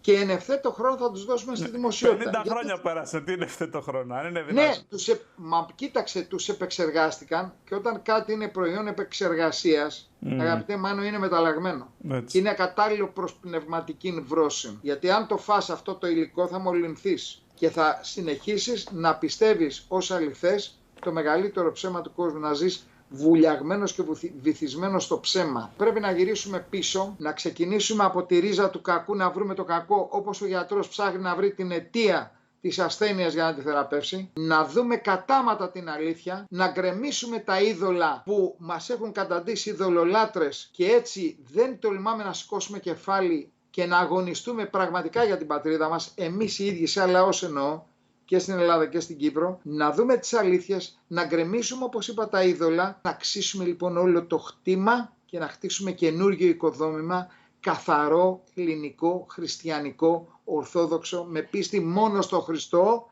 Γιατί μόνο από εκεί θα έχουμε βοήθεια και στο ξαναλέω με στόχο ένα και μόνο, την απελευθέρωση. Το 1821 δεν συμβιβάστηκαν, δεν έκαναν συμφωνίες, απελευθέρωση και τέλος. Μπορεί να πεθάνουμε, αλλά όσοι ζήσουν θα ζουν ελεύθεροι και τα παιδιά μας και τα εγγόνια μας θα ζουν ελεύθεροι. Τέτοιου είδους διαπραγματεύσεις είναι σαν να λες, σαν να έρχεται ο άλλος και να σου λέει: κοίταξε, θα πάρω τα παιδιά σου. Και λες: κάτσε, να το συζητήσουμε, μην τα πάρεις όλα. Πάρε τα δύο, τα άλλα δύο, άστα μου εμένα. Όχι, τα θέλω όλα. Μα εντάξει, άσε μου και εμένα κάτι. Όχι, θα πάρω και τη γυναίκα σου. Εντάξει, όχι κάθε μέρα όμως. Άσε μου και εμένα τη γυναίκα μου για κάποιες μέρες. Μην την παίρνεις συνέχεια. Αυτό διαπραγματεύονται τώρα. Αυτό ακριβώς. Θα σου πάρω τη γυναίκα σου, τα παιδιά σου, το σπίτι σου. Εντάξει, άσε με και εμένα να μένω. Και τι του λένε τώρα αυτοί οι ψοφοδεείς? Άσε με να μένω κι εγώ λίγο μες στο σπίτι μου. Αυτό ας το συνειδητοποιήσουνε. Αν θέλουν, όσοι θέλουν και όσοι δεν φοβούνται το φως και την αλήθεια, ας πάρουν να διαβάσουν και ας γκρεμίσουν από μέσα τους τα είδωλα. Θα αρχίσει η αντίστροφη μέτρηση για την απελευθέρωση από κάθε είδους δυνάστη. Η απελευθέρωση θα έρθει, αλλά οι περισσότεροι θα ντρέπονται, γιατί δεν θα είναι εκεί να χαρούν, δεν θα έχουν αγωνιστεί. Βιβλίο «Οι Ένοχοι» από τον Νίκο Αργυρόπουλο. Κυκλοφορεί σε όλα τα βιβλιοπωλεία και στην Κύπρο και σε όλη την Ελλάδα. Και εγώ θα κλείσω αυτή τη συνέντευξη. Θα μου επιτρέψουμε ένα απόσπασμα από το βιβλίο, που με συγκίνησε πολύ και είναι πολλά συγκινητικά κομμάτια, όπου όταν ξεκινούσε το 1974 να πολεμήσετε στις 20 Ιουλίου, ήταν δύο φαντάροι Κύπροι που είπαν σε έναν συμπολεμιστή σου φαντάρο Ελλαδίτη, του λένε οι δύο Κύπροι: θα μπούμε εμείς τα άρματα, γιατί θέλουμε να μας κλάψουν. Σε μένα το είπαν. Σε σένα σε μένα. Και σε ένα παιδί δεν το είπαν ακόμα. Το πλήρωμά μου, ο Ανδρέας ο Μιχαήλ και ο Κυριάκος ο Πελεκάνος, δύο λεβέντες παλικάρια που ήταν τεράστια η τιμή να πολεμήσω μαζί τους και να τους έχω πλήρωμα στο άρμα μου. Και είπανε: θα μπούμε εμείς στο άρμα, γιατί θέλουμε να μας κλάψουν οι δικές μας οι μάνες και όχι οι δικές σου που είναι πιο μακριά. Πρώτα θα κλάψει η μάνα μας και ύστερα η δική σου. Έτσι μου είπαν. Αυτά τα παλικάρια, αυτοί οι λεβέντες, καλή τους ώρα όπου και να είναι, την αγάπη μου, την αιώνια ευγνωμοσύνη μου, γιατί είχα ένα απίστευτο πλήρωμα. Αξιώθηκα να έχω πολύ γενναίους συμπολεμιστές. Δεν ξέρω αν είμαι ανταξιός τους. Αξίζει να μάθει ο κόσμος τι γενναίοι άντρες υπήρξαν και πού τους κατάντησαν να μην έχουν ψυχή να σταθούν όρθιοι σήμερα. Σε ευχαριστώ για το δάκρυ σου, για αυτή σου τη συγκίνηση. Είναι μεγάλη τιμή για μένα και πραγματικά με συγκίνησε πάρα πολύ. Σε ευχαριστώ πάρα πολύ. Για μένα είναι τιμή και έχω να πω ότι όλοι οι Έλληνες που πολεμήσατε για την Κύπρο είναι τιμή όλων μας. Και, πώς το πω, και να ξέρει ο κόσμος ότι οι περισσότεροι στην Κύπρο αγαπούν την Ελλάδα. Έτσι, είναι Έλληνες με όλη τη σημασία. Δηλαδή, αυτοί που δεν αγαπούν την Ελλάδα είναι μειοψηφία. Αυτό πρέπει να το ξέρει ο κόσμος. Ναι, να ξέρει ότι είναι αυτοί που ήταν οι λιποτάχτες, αυτοί που φύγανε, αυτοί που δεν πιστέψαν ότι μπορούν να τα βάλουν με 40.000 Τούρκους, ενώ οι ελάχιστοι χιλιάδες το πιστέψανε. Να ξέρει ο κόσμος ότι αυτοί που. Η αριστερή, ας το πούμε, που λένε Κύπρος είναι κυπριακή και που λένε ότι εμείς δεν είμαστε Έλληνες και όλα αυτά τα παραμύθια, να ξέρει ο κόσμος ότι είναι μειοψηφία. Ότι πιο πολλοί στην Κύπρο είναι μεγάλα παλικάρια, όπως και όλοι οι Έλληνες είναι παλικάρια, όλοι όσοι πολεμήσαμε. Και σας αξίζει ένα μπράβο για αυτό που δώσατε, με τα ελάχιστα πολεμοφόδια, με τα ελάχιστα όπλα, με τα ελάχιστα άρματα που οι Τούρκοι είχαν, τα Mi-37 και Mi-38 και εσείς Mi-47 και Mi-48. Ναι, και εμείς είχαμε τα Σαράβαλα. Με όποια όπλα είχαμε, κρατήσαμε τον Αττήλα παραπάνω από ό,τι κάποιοι πιστεύαν. Κρατήσαμε μάλλον το 63% της Κύπρου ελεύθερο. Και αυτό το ποσοστό που λες ότι αγαπάει την Ελλάδα και είναι Έλληνες πραγματικοί, εκ Κύπρου καταγόμενοι όπως εκ Κρήτης ή από οπουδήποτε αλλού, Μακεδονία, Θεσσαλία, Θράκη, Πελοπόννησο, αυτοί δυστυχώς ακούγονται, αυτοί που είπες, που μισούν την Ελλάδα και την Κύπρο. Ας φωνάξουμε πιο δυνατά εμείς γιατί είμαστε περισσότεροι και τότε θα εξαφανιστούν οι άλλοι. Η Κύπρος δεν είναι απλά ελληνική, η Κύπρος είναι Ελλάδα, στο είπα από την πρώτη στιγμή. Η Κύπρος είναι Ελλάδα. Λοιπόν, να το ξέρουν και να δυναμώσουν τις ψυχές τους με αλήθεια. Η αλήθεια τρέφει τον άνθρωπο και όπως δεν πάνε να ταΐσουν τα παιδιά τους από το σκουπιδοντενεκέ, να μην ταΐζουν με όλα αυτά τα βοθρολήματα τα πνευματικά, δηλαδή την προπαγάνδα όλων αυτών που κατήγγειλες και κατήγγειλα, αλλά να τους δώσουν υγιή, πνευματική και ψυχική τροφή. Θα εκπλαγούν όλοι από το αποτέλεσμα. Τους έχουν επιτρέψει ακόμα και παντού να κυριαρχούν. Μην το κάνουν, ας σταματήσουν. Εγώ δίνω την αφορμή.